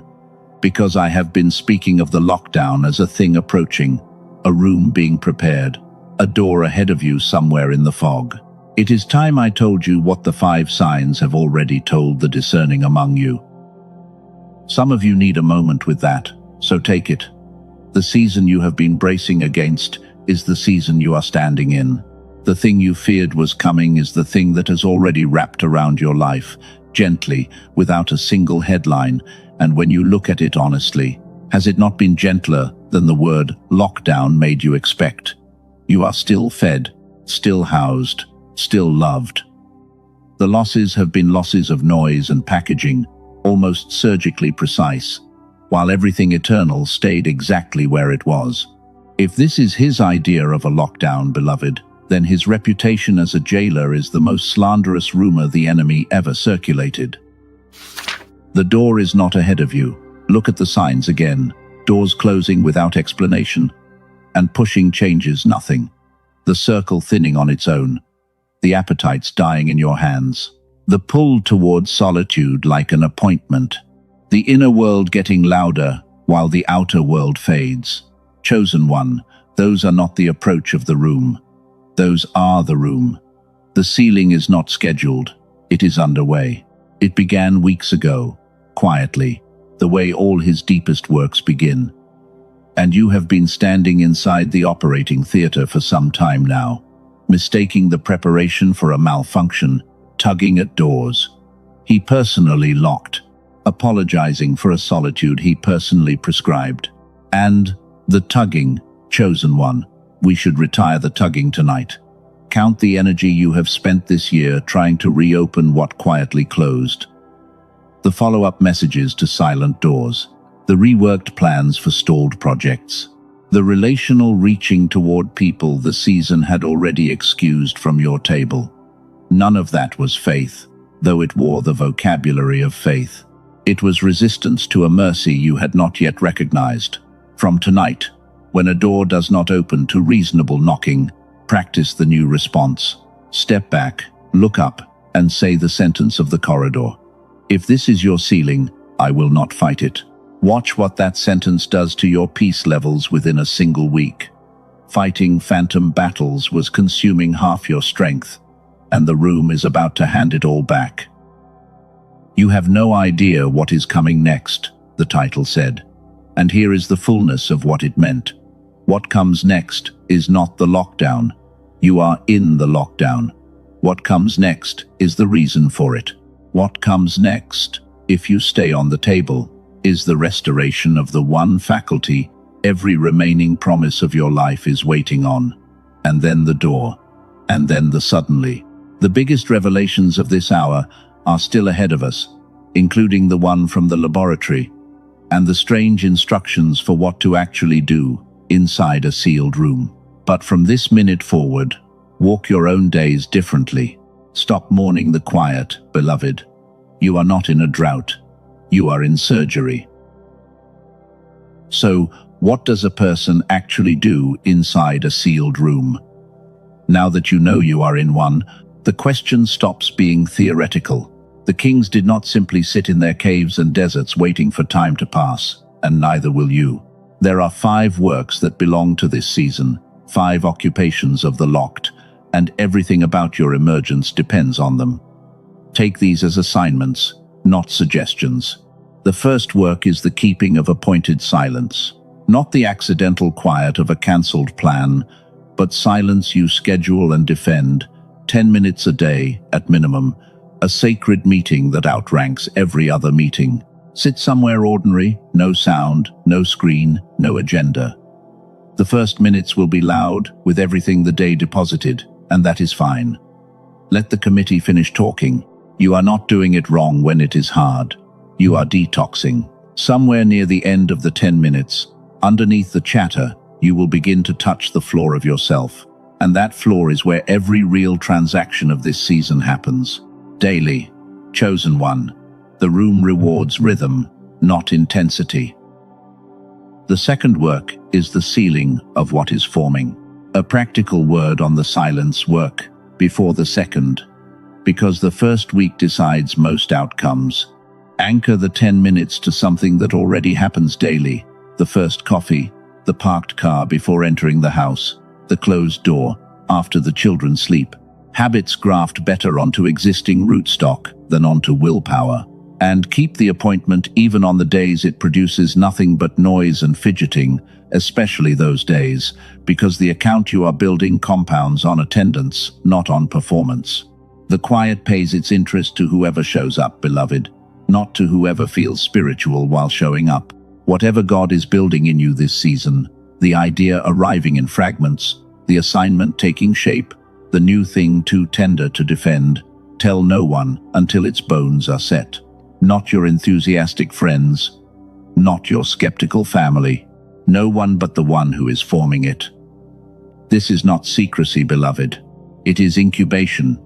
Every womb is windowless for a reason, and the pattern is merciless on this point. Joseph told his dreams to his brothers and bought a pit with them.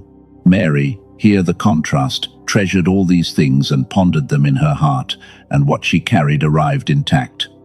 In the lockdown, your forming things are at their most stealable. Seal them. The third work is the keeping of records. Get a notebook, a physical one, and write what happens in the quiet. The thoughts that arrive with unusual weight. The dreams, in as much detail as they leave behind. The verses that suddenly stand up off the page. The names that keep surfacing with warmth or warning attached. You will think you will remember. You will not, and the record matters more than you can currently see, because sealed seasons speak in installments. Chosen one. The fragment from March means nothing until the fragment from August lands beside it, and only a keeper of records ever sees the sentence assemble. Every king in the pattern left documents. The cave psalms are the notebook of David. Write yours. The fourth work is the building of the altar. Somewhere in your ordinary geography, a chair, a corner, a stretch of morning floor, establish the place where you and he conduct the business of this season. The place matters because bodies are creatures of place. After a week, the chair itself will begin to quiet you the moment you sit in it, the way a courtroom stills a lawyer or a stage stills a dancer. And on the discouraged days, of which there will be some, the altar is where you go to say so out loud. The room can absorb your honesty, beloved. It absorbed the midnight complaints of David and the why questions of Jeremiah and kept them in the canon. What it cannot use is your performance. Bring the real person to the real place, daily, and the season will do the rest. Let me add flesh to these works with the failures I have watched, because the room has its classic stumbles, and you may as well inherit the scouting report. The silence work fails most often at the scheduling. People wait to feel like being quiet. And the feeling, managed by a mind addicted to noise, never votes for its own detox. Do not consult the feeling. Consult the clock. The sealing work fails at the phone. One exciting fragment, one late night, one trusted friend, and the forming thing is out of the womb early, being handled by hands that mean well and cannot help but bruise it. Write the fragment in the notebook instead. The notebook is the only confidant with no opinions. The record work fails through grandiosity. People buy the beautiful journal and wait for beautiful revelations worthy of its pages, and the ordinary Tuesday whispers go unrecorded, and the ordinary Tuesday whispers were the treasure. Lower the bar, beloved. One honest sentence a day outranks a monthly essay, and the altar work fails through portability, praying everywhere in general and nowhere in particular, which keeps the body from ever learning the reflex of the place. Pick the chair. Defend the chair. In 60 days, the chair will be the most spiritually charged furniture you own, and you will understand why the old saints wore grooves into specific floorboards. One more instruction spans all 5 works, and it is the one your era makes hardest. Tell almost no one what you are doing. The lockdown itself, I mean the season, the practices, the whole holy strangeness of your current life. The world has a way of handling what it cannot categorize. It mocks first and asks questions never, and you do not owe the marketplace a press release about events in the operating theater. Let them find you changed and wonder. Moses came down the mountain with a face so altered he had to veil it. And notice, he never once explained the mountain to the crowd. Some things are only explainable to people who have their own mountains, beloved. For everyone else, let the veil be the testimony. And the 5th work, the one everything else serves, is the tending of the channel itself, the receiving faculty, the antenna, the buried organ of knowing. The first 4 works clear space for it and log its output. This 5th work is its actual restoration, and here I must finally keep the promise I have made you 3 times tonight, because willpower cannot do this one alone. The floor can be cleared by discipline. The wiring must be repaired by something else. Expect as well a new relationship with boredom, because the room will reintroduce you to it, and the reintroduction is medicine. You have not been truly bored in years, notice. Every seam of stillness in your days was instantly corked with the phone. And boredom, the old fertile boredom where daydreams and callings and inventions used to hatch, went extinct in your life without a funeral. In the quiet weeks it comes back, and at first it feels like withdrawal, restless and itchy. Stay in it. On the far side of the itch, 20 minutes in, the old country opens. The wandering mind, the surfacing memories, the ideas arriving unbidden. Every builder of anything lasting has known that country well, chosen one. The room is handing you back your passport. And a word about the people who share your roof, because not everyone can seal a season in solitude, and heaven knows your address. If you have a spouse, children, dependents, the lockdown does not excuse you from love, and it will not ask you to become a ghost at your own dinner table. The works are quieter than that. 10 minutes of silence can live before the house wakes. The notebook fits a nightstand drawer. The altar can be a parked car in a driveway for 5 minutes, with the engine off. The kings of the pattern ran kingdoms, flocks, and prisons during their sealed seasons, chosen one. The room is internal. It travels inside a full life, the way a monastery can live inside a chest. What it asks is not your absence from your people. It asks for the first fruits of your attention, the edges of your days, the portions you currently tithe to the scroll. Reclaim those, and the fullest household on earth cannot crowd your room. In fact, watch what the season does to your house as your own noise drops. This is one of the sweetest side effects in the whole pattern, and nobody expects it.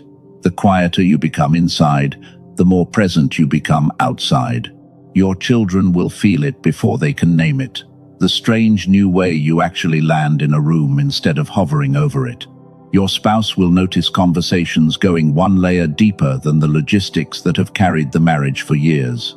The unmuffled antenna, beloved, does not only receive heaven better, It receives everyone better. The people who love you are about to meet the person they always suspected was in there.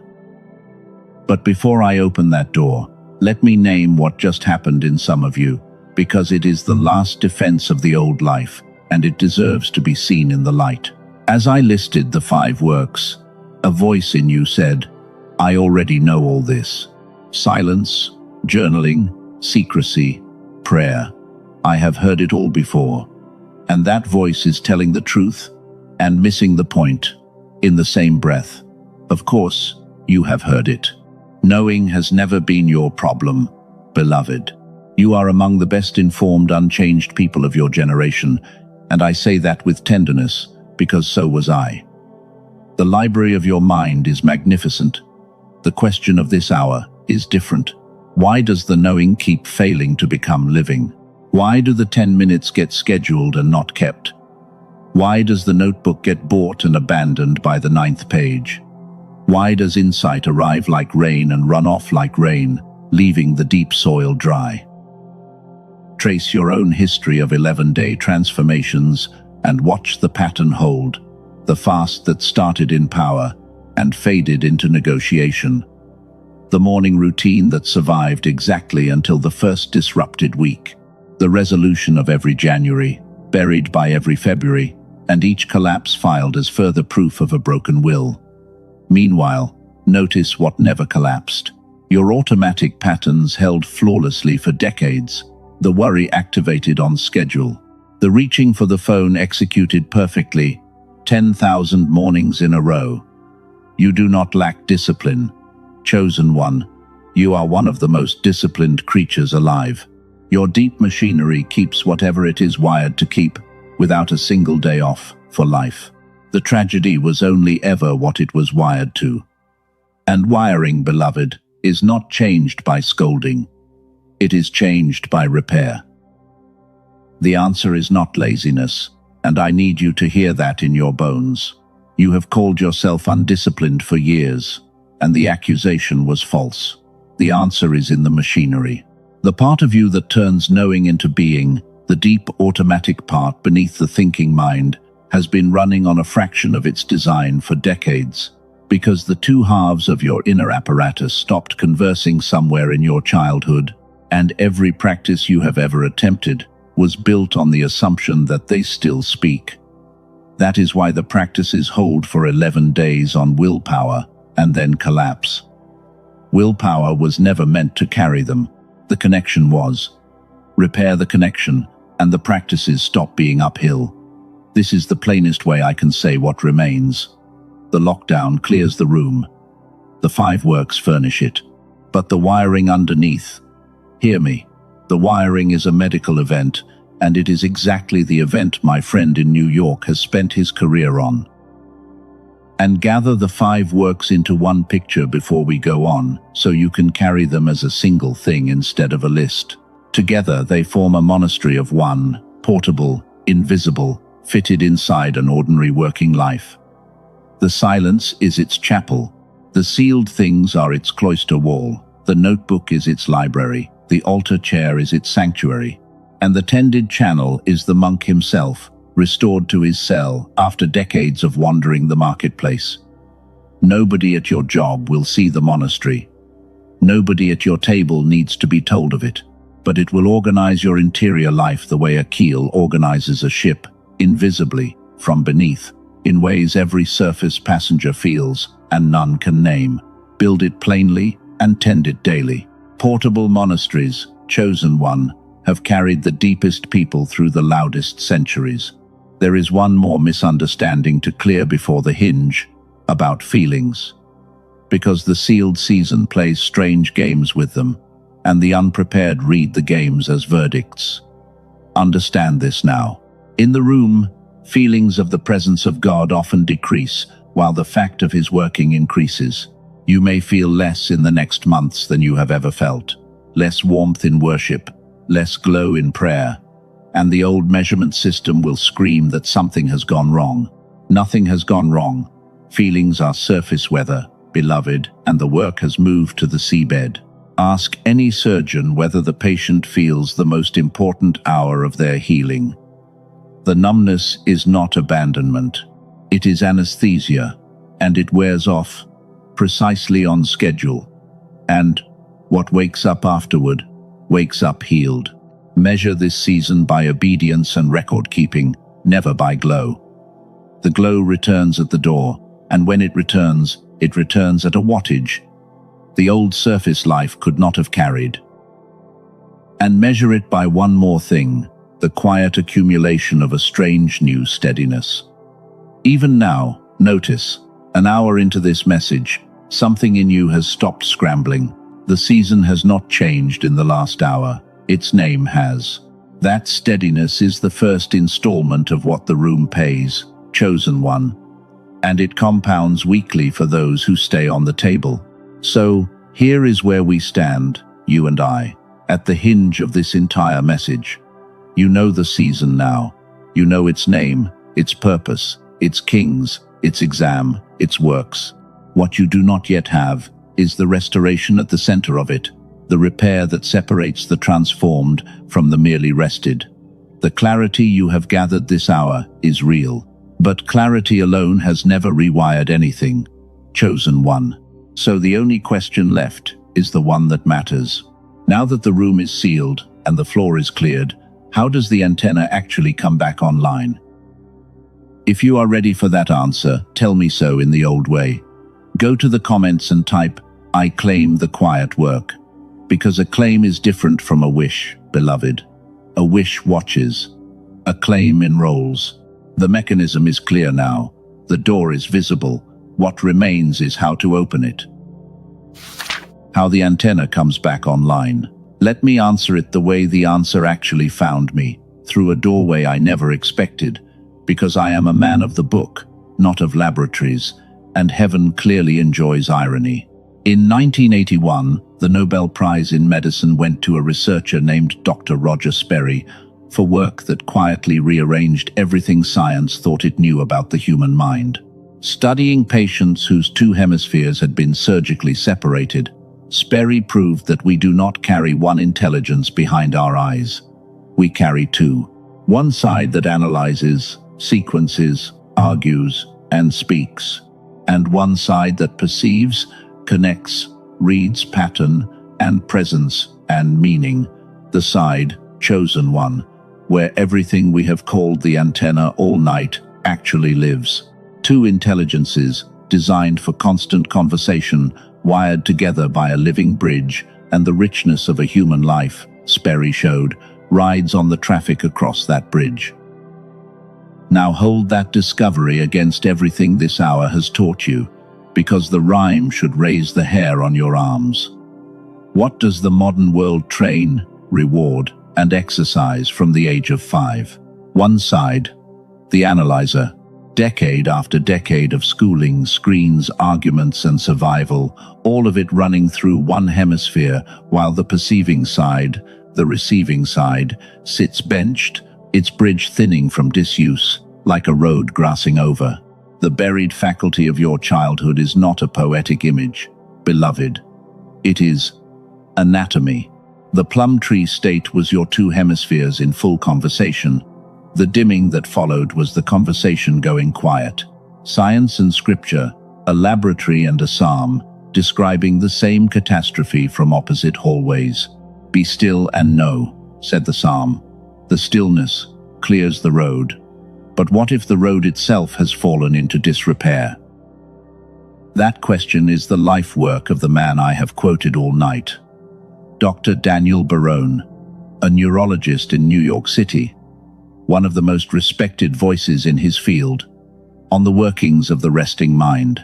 What he and his colleagues pursued, standing on the shoulders of the Sperry work, was precisely the question your lockdown poses. Can the thinned bridge between the two intelligences be deliberately restored in an adult, not managed, restored? And their answer, after years of clinical work, is the reason I am speaking to you tonight, rather than simply teaching you the 5 works and wishing you well. The answer is sound, a precisely engineered 8-minute auditory sequence built on what they call neural sync technology. You wear headphones, you close your eyes, and for 8 minutes the sequence feeds each ear, and therefore each hemisphere. Exactly the input that draws the two sides back into synchronized conversation. Nothing is forced, and nothing invades. The design simply gives the two governments of your mind a reason to speak at the same time, about the same thing, daily. And the road, hear this, the road repaves itself with use, the way living tissue always answers traffic. Whole brain activation, they call the restored state. You have been calling it, all your life, the way it felt in the tree. They call the tool the genius switch. And before your guard rises, let the name be understood, because it is more honest than it first sounds. A switch does not create the light. The wiring, the lamp, the current, all of it is already installed. A switch merely closes the gap that was keeping a built system dark. That is the entire claim. Chosen one. And notice how perfectly it matches everything the pattern has taught you tonight. The room does not add. It restores. The lockdown does not build a new you. It uncovers the original. His tool does not manufacture genius. It reconnects the two halves of the one you arrived with. 8 minutes a day. That is the entire protocol. No mantras, no visualization demands, no 40-minute discipline for your willpower to defend. You rest, and the sequence works beneath your awareness, which, if you have heard anything tonight, you now understand is the only honest address for this kind of repair. The deep machinery is beneath awareness. The rewiring had to happen there or not at all. I will tell you what moved me from interest to conviction. It was a colleague from his own world, a scientist, the kind of mind trained to dismantle claims for a living. This man tried the sequence, expecting nothing, as a professional courtesy. Within weeks he described a quiet he had not experienced since boyhood, decisions resolving in single sittings, and, his words, the sensation of finally hearing myself think in stereo. When the skeptics inside the building start talking like psalmists, beloved, something is on the table. And, from the wider circle of everyday users, now more than 18,000 of them across this country, teachers and nurses and builders and grandmothers, the reports carry one strange refrain. Not, I became someone new, but I came back to a clarity they remember from early years, back to knowing things whole. One woman wrote asking, in effect, whether it was allowed to feel this much like herself again. Chosen one, that is not the testimony of a novelty. That is the testimony of a restoration. But hear this plainly, because it belongs in the record. The genius switch is not for everyone. If a person is content in the noise, if the wide, shallow rooms suit them, if nothing in this hour has burned in their chest, then 8 minutes of silence a day will simply bore them, and they should keep their money and their evening. This tool is for the sealed. It is for the ones whose season has already cleared the floor, who have felt the whole pattern of this message land like their own biography, read aloud. For those, and I suspect that is who is still here, the tool meets the season the way rails meet a train. Now the practicalities, plainly. When colleagues first saw this work, the honest assessments placed its value at $500, and, as a piece of engineered clinical audio, Creacho, that number was not theater. It was made available instead at $49.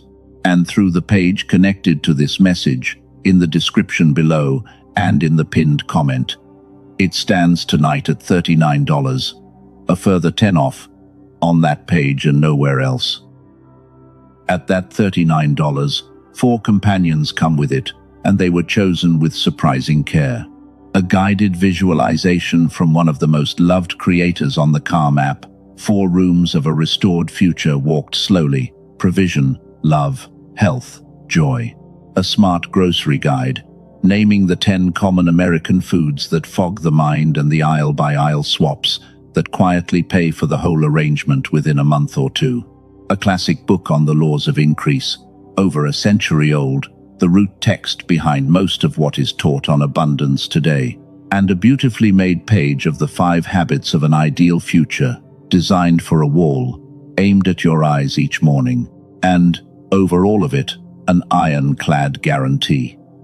100% money back, no time pressure worthy of the name, no interrogation, regardless of how many times you have listened.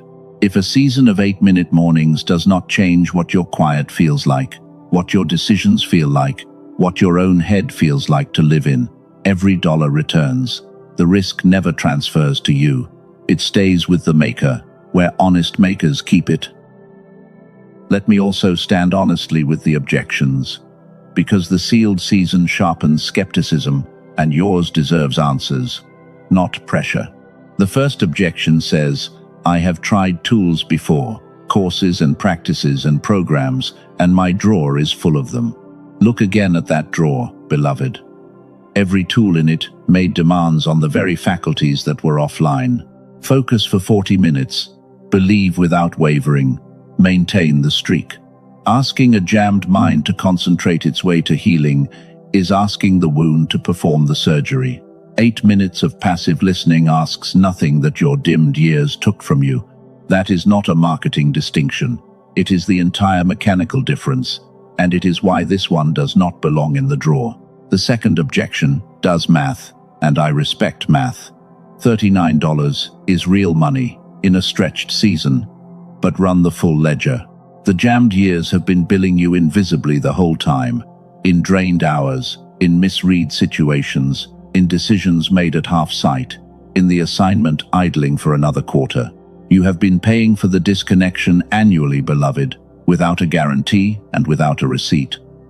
This is the first time the bill has ever been small, visible, and refundable. And the third objection, the careful one, whispers, too good to be true. Honor that whisper. It is your radar working. Then notice what it actually asks for. Evidence. And evidence is precisely what a full money-back guarantee exists to let you gather, at zero risk, in your own head, on your own pillow, with your own mornings, as the laboratory. And the believing objection, the one asked quietly, should a person of the book lean on an instrument at all? Take it to the book itself. When the prophet Elisha needed to hear, the record says, bring me a minstrel, and as the strings played, the hand of the Lord came upon him. When the tormented king needed relief, the prescription from heaven was the harp of a shepherd boy. Sound, engineered by skilled and yielded hands, clearing the static so the voice could land. This is not new theology, chosen one.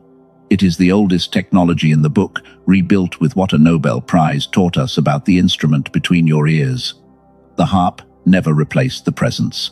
It prepared a house for it. So does this. 2 cautions given as family. The $39 arrangement is what that page holds tonight. Prices of true things drift upward, and I will not pretend to control the calendar. And because everything genuine breeds imitations, know that this sequence lives on its official page alone, not the big retail sites, not the streaming services, nowhere else. In a message about counterfeit exits, you of all people know what to do with counterfeit doors. One question I am asked about the 8 minutes deserves its answer here, because the practical minds will be forming it.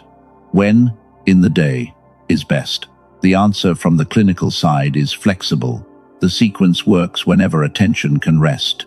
But the answer from the pattern side, from everything this hour has built, is the morning, before the noise claims its territory.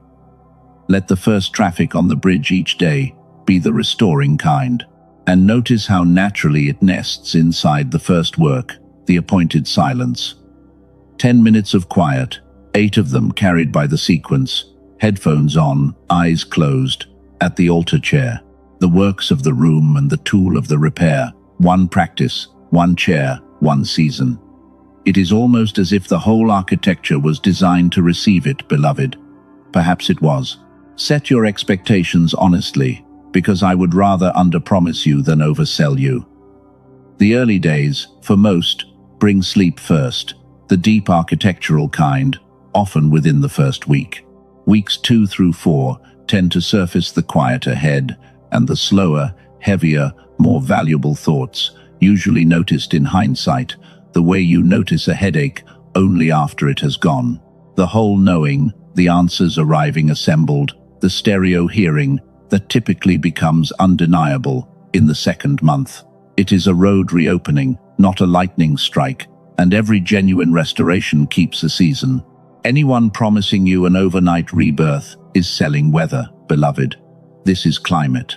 And mark how precisely the timing of your own life has conspired here, because I do not believe in coincidences of this size. What the genius switch restores is the exact faculty your lockdown was sealed to repair, and it arrives in your awareness in the exact season your floor has been cleared for it. 8 quiet minutes has never been easier to find than in the room you are already standing in. There are windows, Cairo's windows, where a modest decision carries triple weight because every circumstance has been arranged to receive it.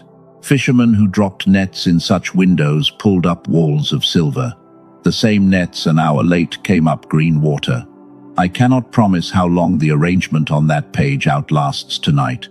I can only observe that you, this message, this season, and this tool have converged with a precision that should make a thoughtful person very slow to call it chance. So here is my whole counsel, and notice it is the same counsel the room itself has been giving you. Consult the quiet, not your excitement, not your skepticism. Both are noise.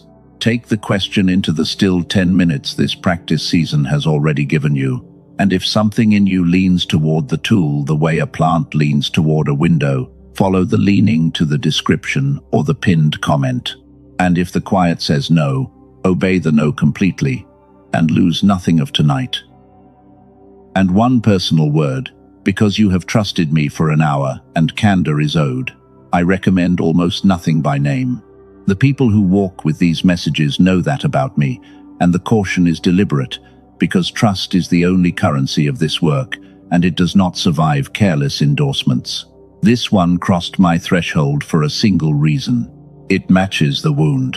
All night, we have diagnosed one precise thing, the thinned conversation between your two God-built minds. And this is the only instrument I have encountered that aims at that exact seam, engineered by a credentialed hand, standing on prize-winning science, and wrapped in a guarantee that keeps every gram of risk on the far side of the table. When an arrow matches a wound that precisely, in a season this precisely arranged, silence stops being caution, beloved. It becomes withholding, and I do not withhold from family. Because the 5 works stand either way. The season stands either way. This message was a map before it was a doorway, and the map is already yours, fully, freely, regardless. What I could not do, as your friend in this corridor, is walk you to the exact seam of your need, name the repair that seam requires, and then stay silent about the one instrument I have seen reach it. The room is sealed, the floor is cleared, the channel is open, and now you know what was designed to sail in. Now let me tell you how these rooms end, because nothing about your lockdown will prepare you for the manner of its ending, and the unprepared have been known to sleep through their own release. Sealed seasons do not taper.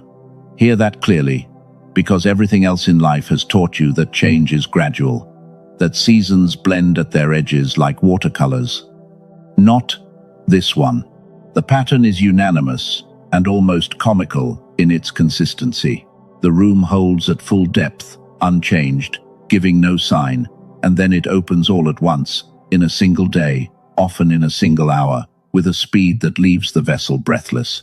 We call it the suddenly, because that is the very word the record keeps reaching for.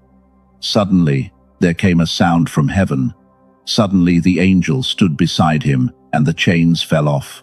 At midnight, the doors flew open, and every prisoner heard his own locks let go. Run the files again and watch the mechanism. Joseph went to sleep in a prison and slept in a palace the following night, because a king woke from a dream, and the empire needed an interpreter before lunch. 13 years of sealed formation, converted in one morning. David hunted for years across deserts and caves, and then one battle turns, one report arrives, and the same elders who had hunted with Saul come to Hebron with a crown in their hands. Peter, chained between two soldiers, hours from execution, and between one breath and the next. There is light in the cell, and the iron gate is opening by itself onto the night air. Do you see what this means for how you must hold your coming months? The room will look permanent right up until the minute it is over. That is not a design flaw, chosen one. It is a design feature, and it protects something precious. If release dates were posted, the last weeks would be performed instead of lived, the way students stop learning the moment the exam ends. The formation stays honest precisely because the door gives no warning, which means the discouraging report your eyes gave you this morning, the one that said nothing is moving, everything is the same, measures nothing. The vessels of the pattern all testify with one voice. It was finished before it looked different. It always is. Mark also what the suddenly did to the reputation of every waiting vessel, because this part is coming for you too. The same brothers who sold Joseph bowed to him. The same elders who hunted David crowned him. The same city that dismissed the lockdown ones woke to find them governing. Your season of being misunderstood, pitied, quietly written off by people who measured your worth by your visibility. All of it is temporary, at a level those people cannot see. Do not spend 1 hour of the room defending yourself to them, chosen one. The door will do your explaining, all at once, in language no one argues with. And understand what actually triggers the door, because this is where your file connects to machinery far larger than your street address. Joseph was not released because his cell time matured. He was released because a famine was scheduled to reach Egypt and nations needed saving, and the instrument of their saving had to be in position first. The door of your room, hear me, is wired to an assignment, not to a calendar. Somewhere ahead of you there is a need with your name on it. A family, a community, a corner of the kingdom that will require exactly the unmuffled, rewired, cave-taught version of you. When that need ripens, your door will move, and no power in any realm will be able to hold it shut 1 extra hour. The famine opens the prison, beloved. It always has. There is a preparation that suddenly demands that almost nobody teaches, and it is this. You must decide, in advance, in the cave, what kind of ruler you will be, because the door will not leave you time to decide it at the threshold. Joseph walked out of the cell and into decisions that same afternoon. Grain policies, national storage, the management of an empire, and the wisdom was already in him because the prison years had written it there. When your door moves, chosen one, the requests will arrive with it. People will want the unmuffled version of you immediately. The council, the leadership, the presence. The room is where you draft the constitution of your coming reign. Who gets your best hours, what the gates of your table will be, which voices hold weight and which hold none. Write these in the notebook now, in the quiet, while nothing is at stake, and the suddenly will find a government ready to stand up in an afternoon. And prepare, too, for the strangest feature of the released life, the one Joseph wept over. The past comes to the palace. The brothers arrive at the granary. The people and situations of your sealed years, some of whom did you harm, will resurface in the season of your elevation, needing what you now carry. Decide in the cave how you will meet them, beloved, because the decision made in advance is mercy, and the decision made in the moment is often revenge, wearing a crown. The room is not only building your strength, it is building the character that will make your strength safe to hand you. That is why it cannot be rushed, and why every month in it is buying something the palace will spend. So the question is never, when do I get out? The question is, will I be finished when the famine calls? And that question, unlike the calendar, is entirely in your hands, 10 quiet minutes at a time. And keep a wide eye on what the room is doing to your definition of success, because the suddenly will test it. The person who entered this year wanted, if we are honest, mostly relief and a little vindication. The person emerging wants something stranger and larger, to be useful to the weight of an assignment, to carry what the famine years will need carried. That migration of wanting is the surest sign the formation is taking. Thrones, beloved, are safe only in the hands of people who stopped needing them, and the room is where the needing dies. If you catch yourself, some quiet evening, realizing you would stay faithful in this hiddenness even if the door never moved, do not mourn the thought. Celebrate it. That is the exact heart condition every recorded suddenly was waiting for. I should also warn you about the final week phenomenon, because it has wrecked more releases than any shortcut ever did. In the pattern, and in every life I have walked beside through this, the pressure spikes just before the door. The last stretch of the sealed season is routinely the darkest, the quietest, the most tempted. Discouragement arrives with unusual eloquence. The counter-offers multiply. Even the practices suddenly feel stale, right at the end, like a runner hitting the wall in the final mile. Why? Because whatever opposes your assignment can read seasons too, beloved, and it does not waste its best ammunition on the middle of your formation. It saves everything for the threshold. So reverse the reading permanently tonight. When the room feels darkest, suspect the door. When quitting feels most reasonable, check the calendar of heaven, because the pressure to abandon a post always peaks in the hour before the relief column crests the hill. The vessels who lost everything at the threshold did not lack strength, chosen one. They lacked this one paragraph. Now you have it.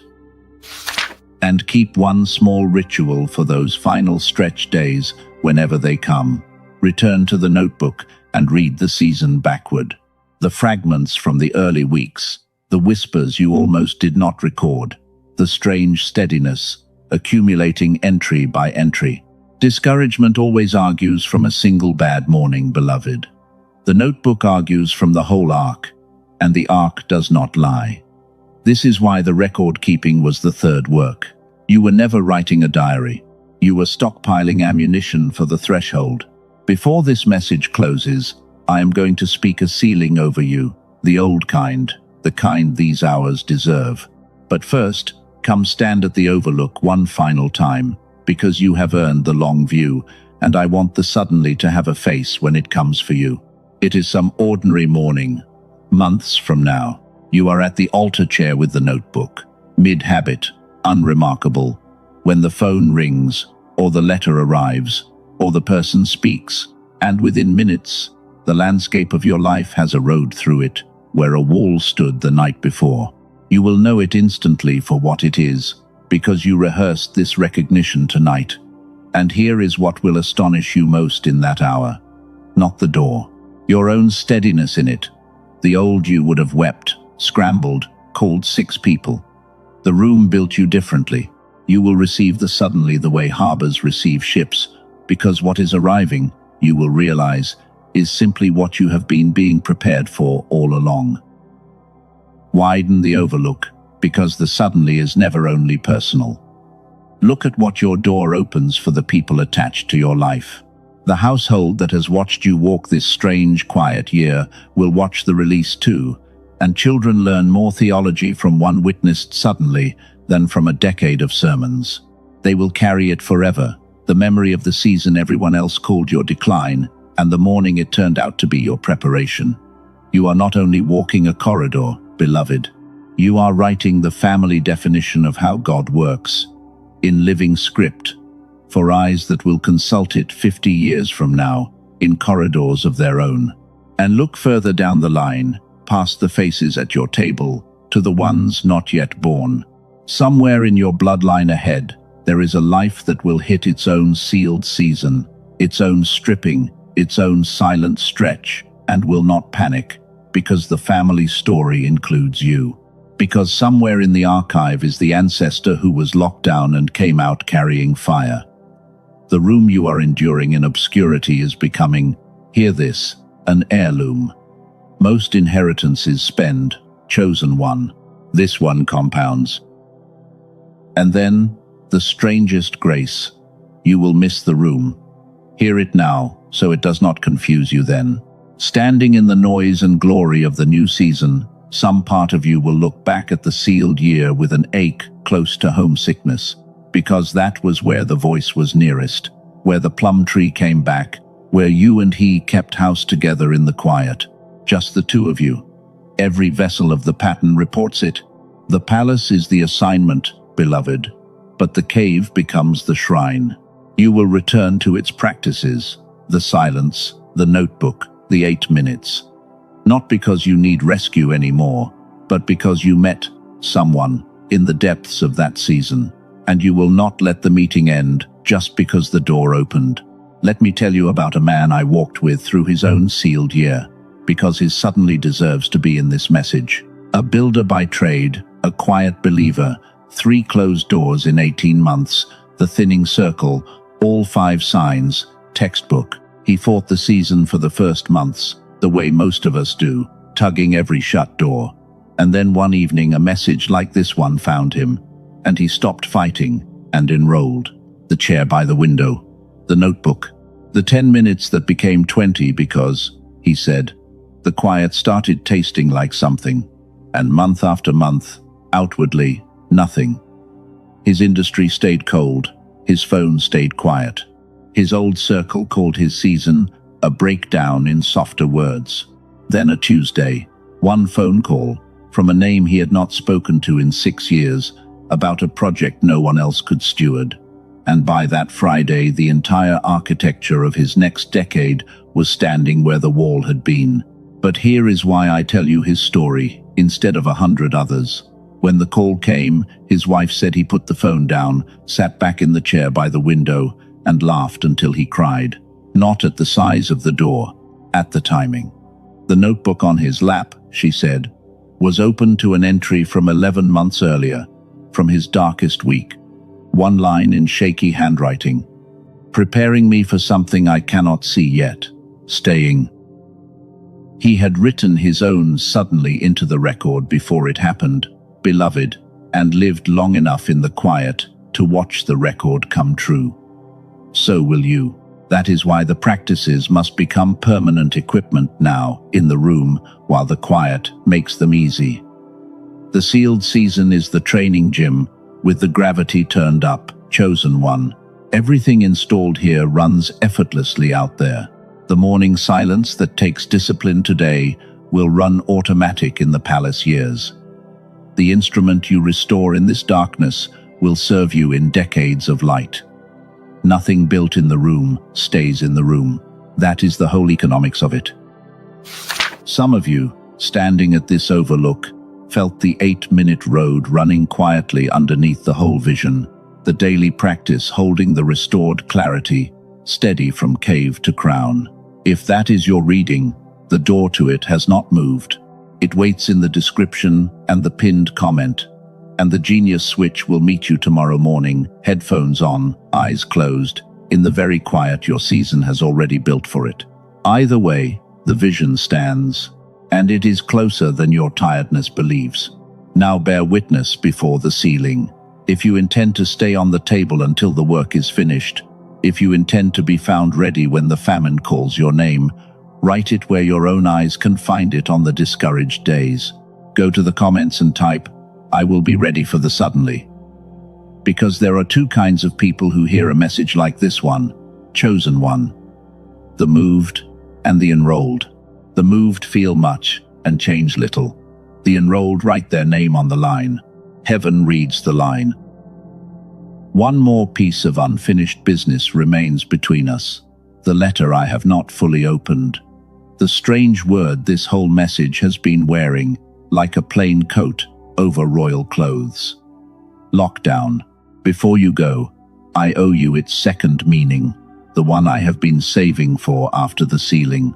And I will tell you now that it reverses everything the world has taught you to hear in that word.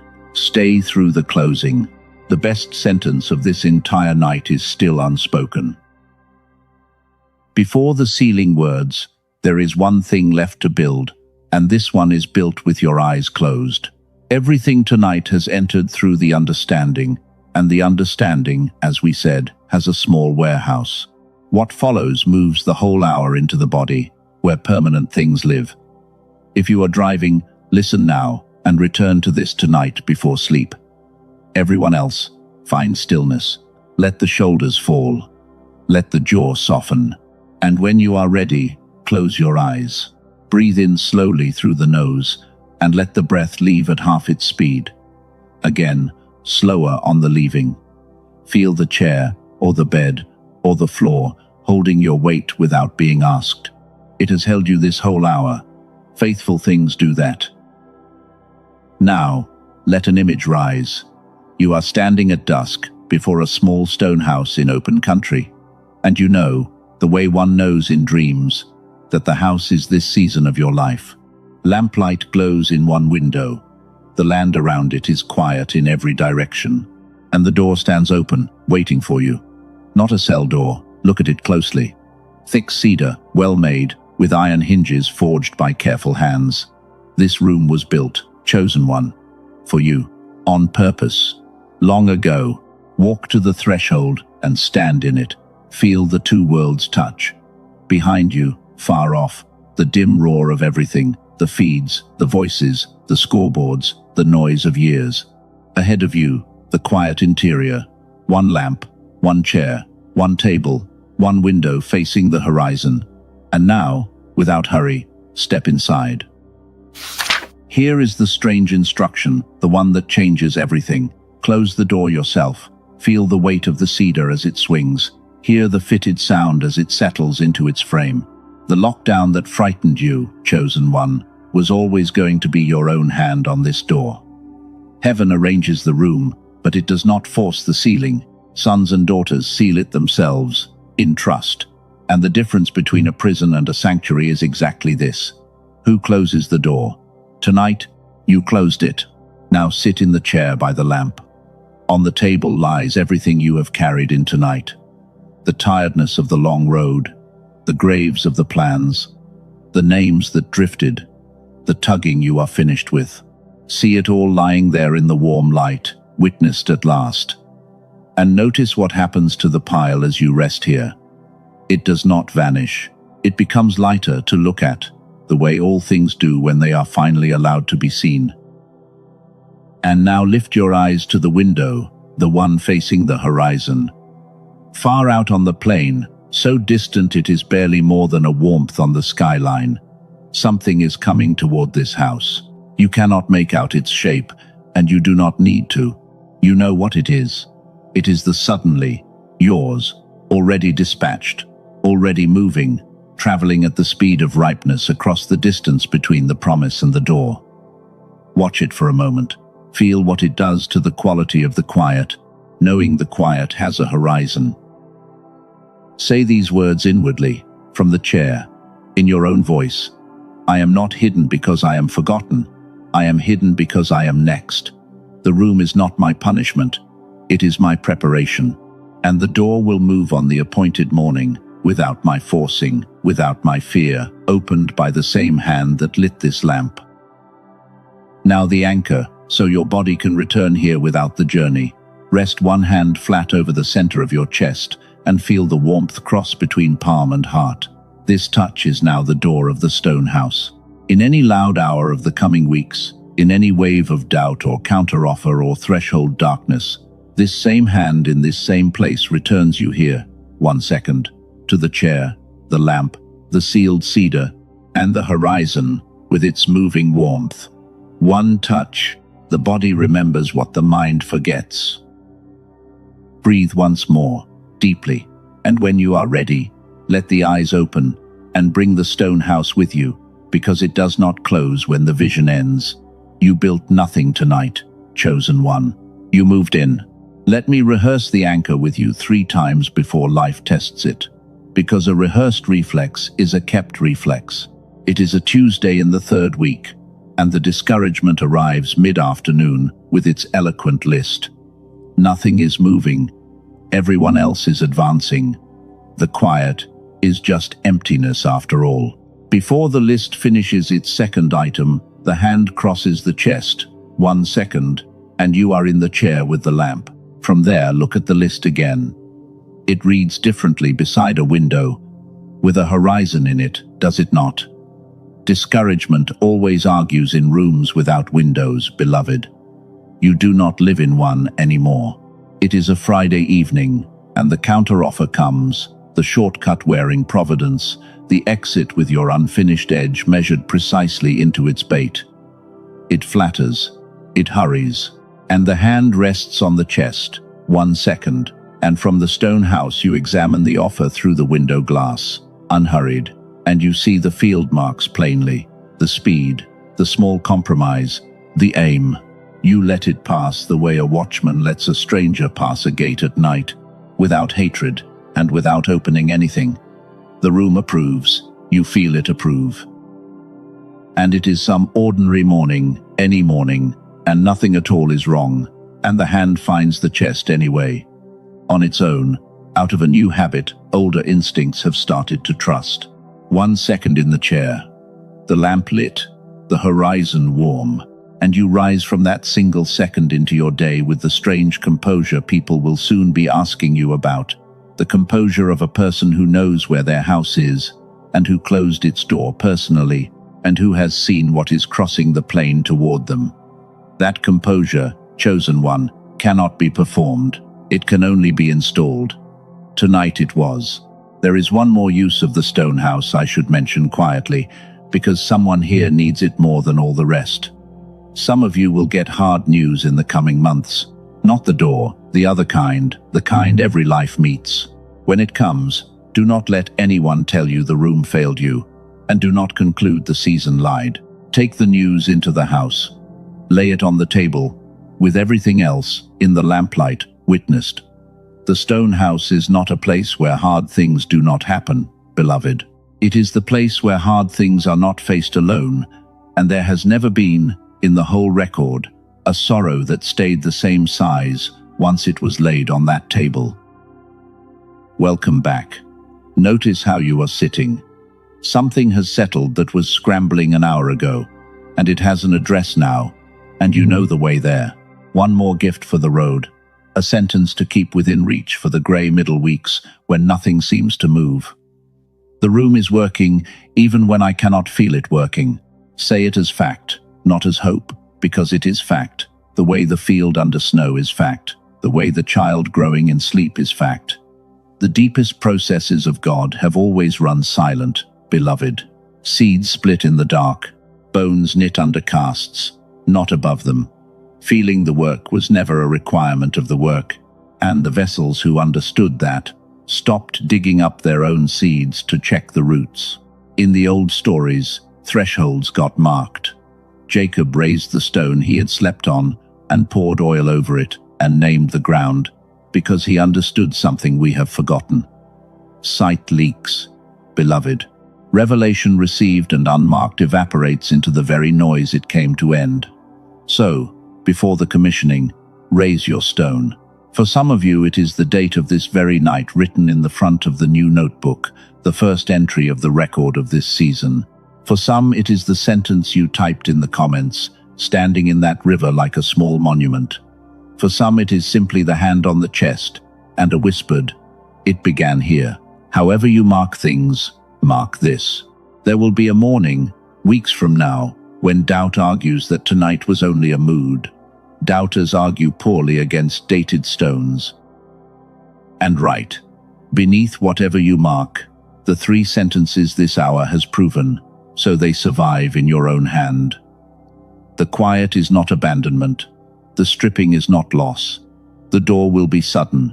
9 words of the season, chosen one. They will be worth more to you in the threshold darkness than everything else you own. Gather it all one final time, lightly, like the evidence it is. The 5 signs, read and matched. The quarantine of kings, with your name added to its rolls. The sterile room and its silent surgeon. The 2 exits and the 2 kings, and your written vow about doors. The noise, named as the thing being locked out. The 5 works, silence, sealing, records, altar, and the tending of the channel. The 8-minute road for those whose quiet said, walk. The threshold, darkness, diffused in advance, and the suddenly, already on the plain, already moving. Return to the stone house tonight before sleep. One more full visit while the paths are fresh, because the first return is the one that sets the trail. Walk the approach again. Touch the cedar door. Sit in the chair and look at the table and the window, and add one detail of your own this time, something the guided walk did not give you. A stone in the wall you notice, a sound the lamp makes, a coat hung by the door. The detail matters more than it seems. It is your signature on the deed, beloved, the moment the house stops being my description and becomes your address. Visions borrowed remain visitors. Visions, furnished, become homes. And before the commissioning, let me see you, each of you, because a night like this deserves witnesses, and you have been unseen too long. Some of you are hearing this in a parked car in your own driveway, needing 5 more minutes before the door and the duties. I see you. The stone house fits in a driveway. It travels. Some of you are on a break shift, an earbud in a stockroom or a hospital corridor, stealing formation in the margins the way the faithful always have. Your margins are mightier than the main hours of the world, beloved. What is built in stolen minutes holds in storms. Some of you are in the late dark again, phone glowing, long past the hour you promised yourself, and you have wondered all year why the deep things only find you at night. Because the night is when your kind finally gets quiet enough to be found. Ask Samuel, who heard his name in the dark. Ask Jacob, who wrestled till dawn. The insomnia you have apologized for, some of it, hear me, was appointment keeping. And some of you wept tonight, once, quietly, at some sentence that knew too much, and you are glad no one saw. Know what the tears were. They were the sound of a year of strangeness finally being believed, by you, about you. Bodies grieve the misread months before they celebrate the renamed ones. Let both happen. They are the same healing. Whoever you are, wherever this found you, one thing is now true of all of you together. The season has a name, the name has a purpose, and the purpose has a horizon. You walked in tonight carrying a fear with no shape, and you are walking out carrying a map with your route already inked. That exchange, beloved, is the oldest business heaven does, and it never once conducts it by accident. You did not find this message, beloved. It was routed. Every restless week of this strange year was preparing the address, and every minute of this hour has been a hand setting tools into your grip, one by one, with the calm of someone who has done this for every king he ever finished. The words that come now are not a summary, they are a commissioning. Stand for them, in spirit, if not in body. Receive these words now, spoken directly over your sealed season, in the hearing of every witness this night has gathered. May the God who authored your room now govern its hours. May the quiet he prescribed become fertile beyond anything your loud years produced. And may every voice he removed be replaced, in season, by voices he has vetted.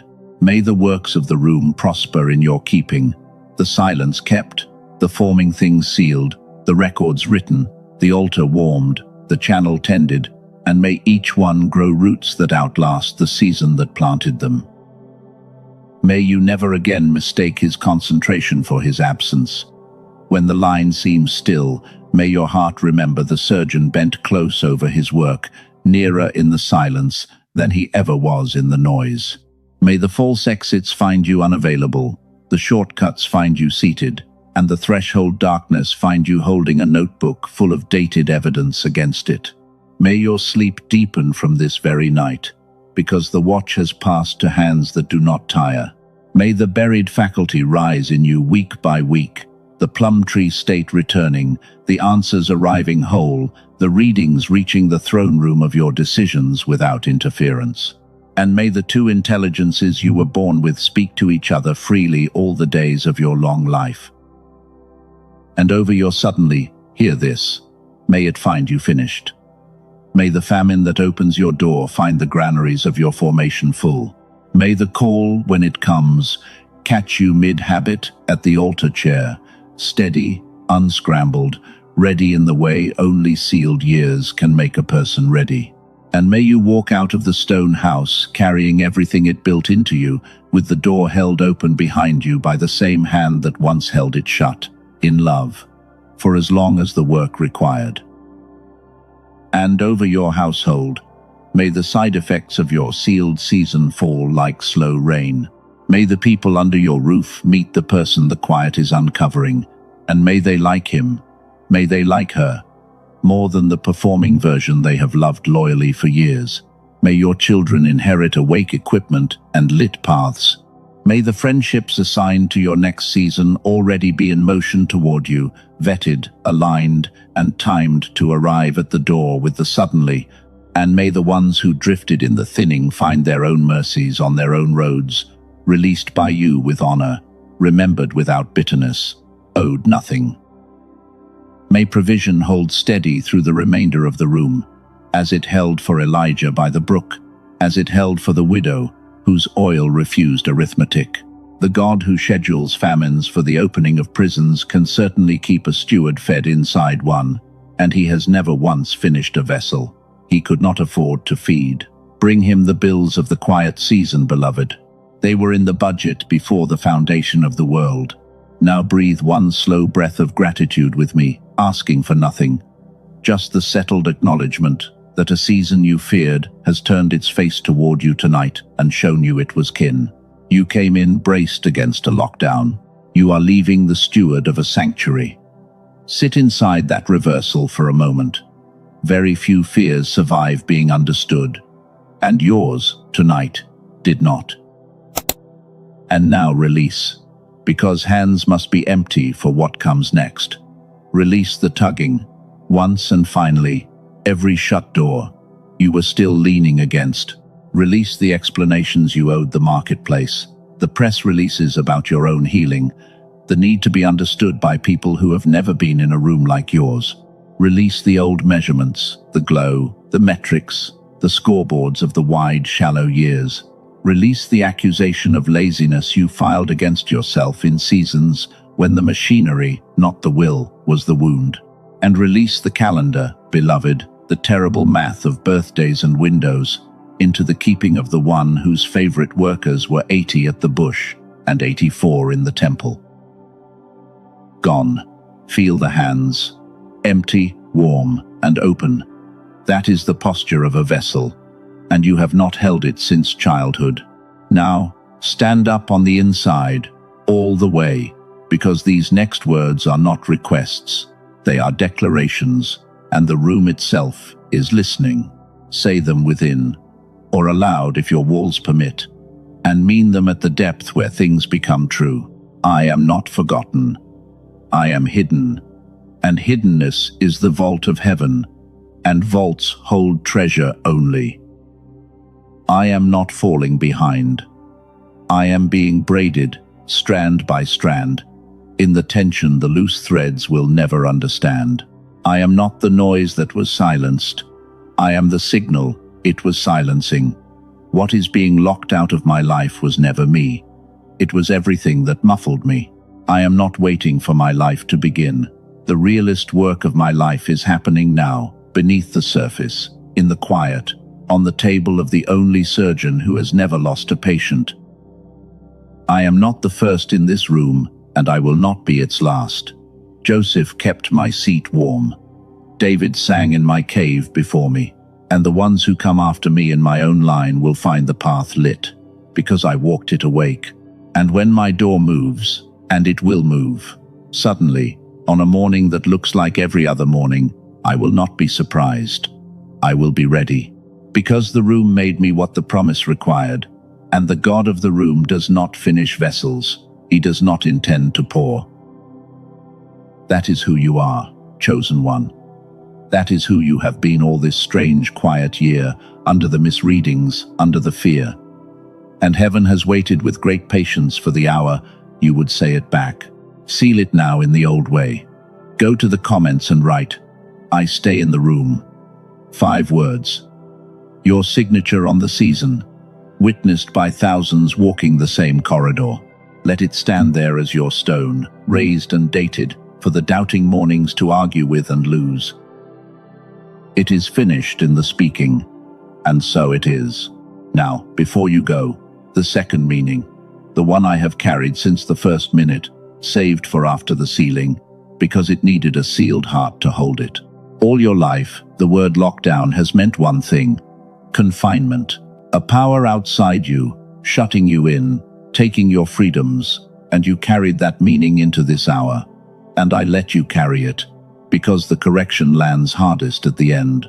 But there is another use of that word, an older instinct inside it. Listen. When a hunter has found the one thing he crossed the world for, when the instrument finally fixes on its target and will not let go, when a jeweler closes the clasp over the stone that everything else was built to hold, we say it has locked on. Locked on, chosen one, not locked down. That is the second meaning, and it is the true one. You have not been shut in. You have been fixed upon. The eye of heaven found you in the crowd of 8 billion, marked you, and closed around your life the way a setting closes around a stone. And everything this year that felt like confinement, the sealed doors, the cleared room, the deep quiet, was the grip of that setting, holding you still, holding you close, holding you his, while the final work was finished. Let me set the two meanings side by side one final time, because the contrast is the inheritance of this night. The lockdown of the world takes your freedoms, his takes your interference. The lockdown of the world is enforced by fear, his is sealed by love, and by your own hand on your own cedar door. The lockdown of the world ends in a cautious, blinking, diminished emergence. His ends in a suddenly, a commissioning, a door swung wide by an assignment that cannot wait another day for you. Same word, beloved. Opposite kingdoms. And you, from tonight, are bilingual and will never again let the wrong kingdom translate your seasons for you. Carry also a mercy for the ones who will not understand, because they are not villains. Some of the people around you love you sincerely and will still misread your season to the very end, because rooms cannot be explained to those who have never been sealed in one. Do not resent their fluency in a language you have outgrown. You spoke it too, once, before the corridor found you. Answer their concern with warmth, their advice with patience, and their puzzlement with the veil. Some of them, beloved, will stand in their own corridors within the decade, and when that day comes, the memory of how you carried yours will be the first map they reach for. Grace them now. You are writing their survival manual without their permission. And when people ask you, months from now, what happened to you this year, because they will ask, you will discover that the answer has become simple. You were found. That is the whole testimony, compressed. The scattered years, the noise, the camouflage, the wide, shallow rooms, and then the eye of heaven, fixing, closing, keeping, finishing. Some will understand it and some will not, and you will feel no urgency about the difference, because vessels that have been in the room carry their explanations lightly. The veil is the testimony. The composure is the sermon. So walk out of this hour telling the truth about your season. Another lockdown is coming, yes. Let it come. It is not the world closing in on you. It is God closing his hand around what he will not lose. And no vault in existence guards anything it does not treasure. And now you can reread your whole strange year in one motion. And I want you to actually do it tonight before sleep. The doors that would not open, no matter how faithfully you knocked, locked on. The circle that thinned without a single quarrel, locked on. The appetites that died in your hands, the solitude that kept calling, the inner world rising in volume, while the outer world faded to grey. Locked on, locked on, locked on. Every symptom you carried into this hour as evidence of abandonment stands revised, in a single stroke, into evidence of acquisition. You were never being left, chosen one. You were being kept. The grammar of your entire season just changed hands, and grammar, once changed, changes everything downstream of it. There is a line in the prophets that says it the way only the old words can. I have loved you with an everlasting love. Therefore, with loving kindness have I drawn thee. Drawn, beloved. Not driven, not cornered, not confined. Drawn. The way tide draws water. The way a bridegroom draws a bride from the crowd at the door of the feast. That is the force. You have been calling a lockdown. May you never call it by the lesser name again. And to the one listening who almost turned this message off in the first minutes because the word lockdown touched an old bruise, I am glad beyond telling that you stayed. Look what the frightening word became once it stood in the light. This is the pattern of half your fears, beloved, and tonight taught you the procedure for the other half. Walk them into the lamplight, one at a time, name them slowly, and watch how few of them survive being understood. The room you feared is the safest address you have ever had. The silence you dreaded is the nearest he has ever been. Before the quiet takes the rest of this message home, think of one face. Someone you love, who is standing in their own strange year, tugging their own shut doors, apologizing for their own solitude, with all 5 signs burning in their life and no map in their hands. You know exactly who. Send them this quietly, no sermon attached, just, "This found me, and I thought of you." Lamps are passed in the dark, beloved, and the passing is the point. And if these messages have become bread for your season, stay near this place. There is more coming for your kind, more maps, more equipment, the specific mail that finds the sealed at their exact thresholds. Your door knows this door now. The house is yours. The lamp is lit. The horizon is moving. Go gently, steward of the quiet. Keep the works, watch the window, and when the suddenly crests the hill on its appointed morning, may you rise from the chair with empty hands and a finished heart, and open the door like a king. It is sealed.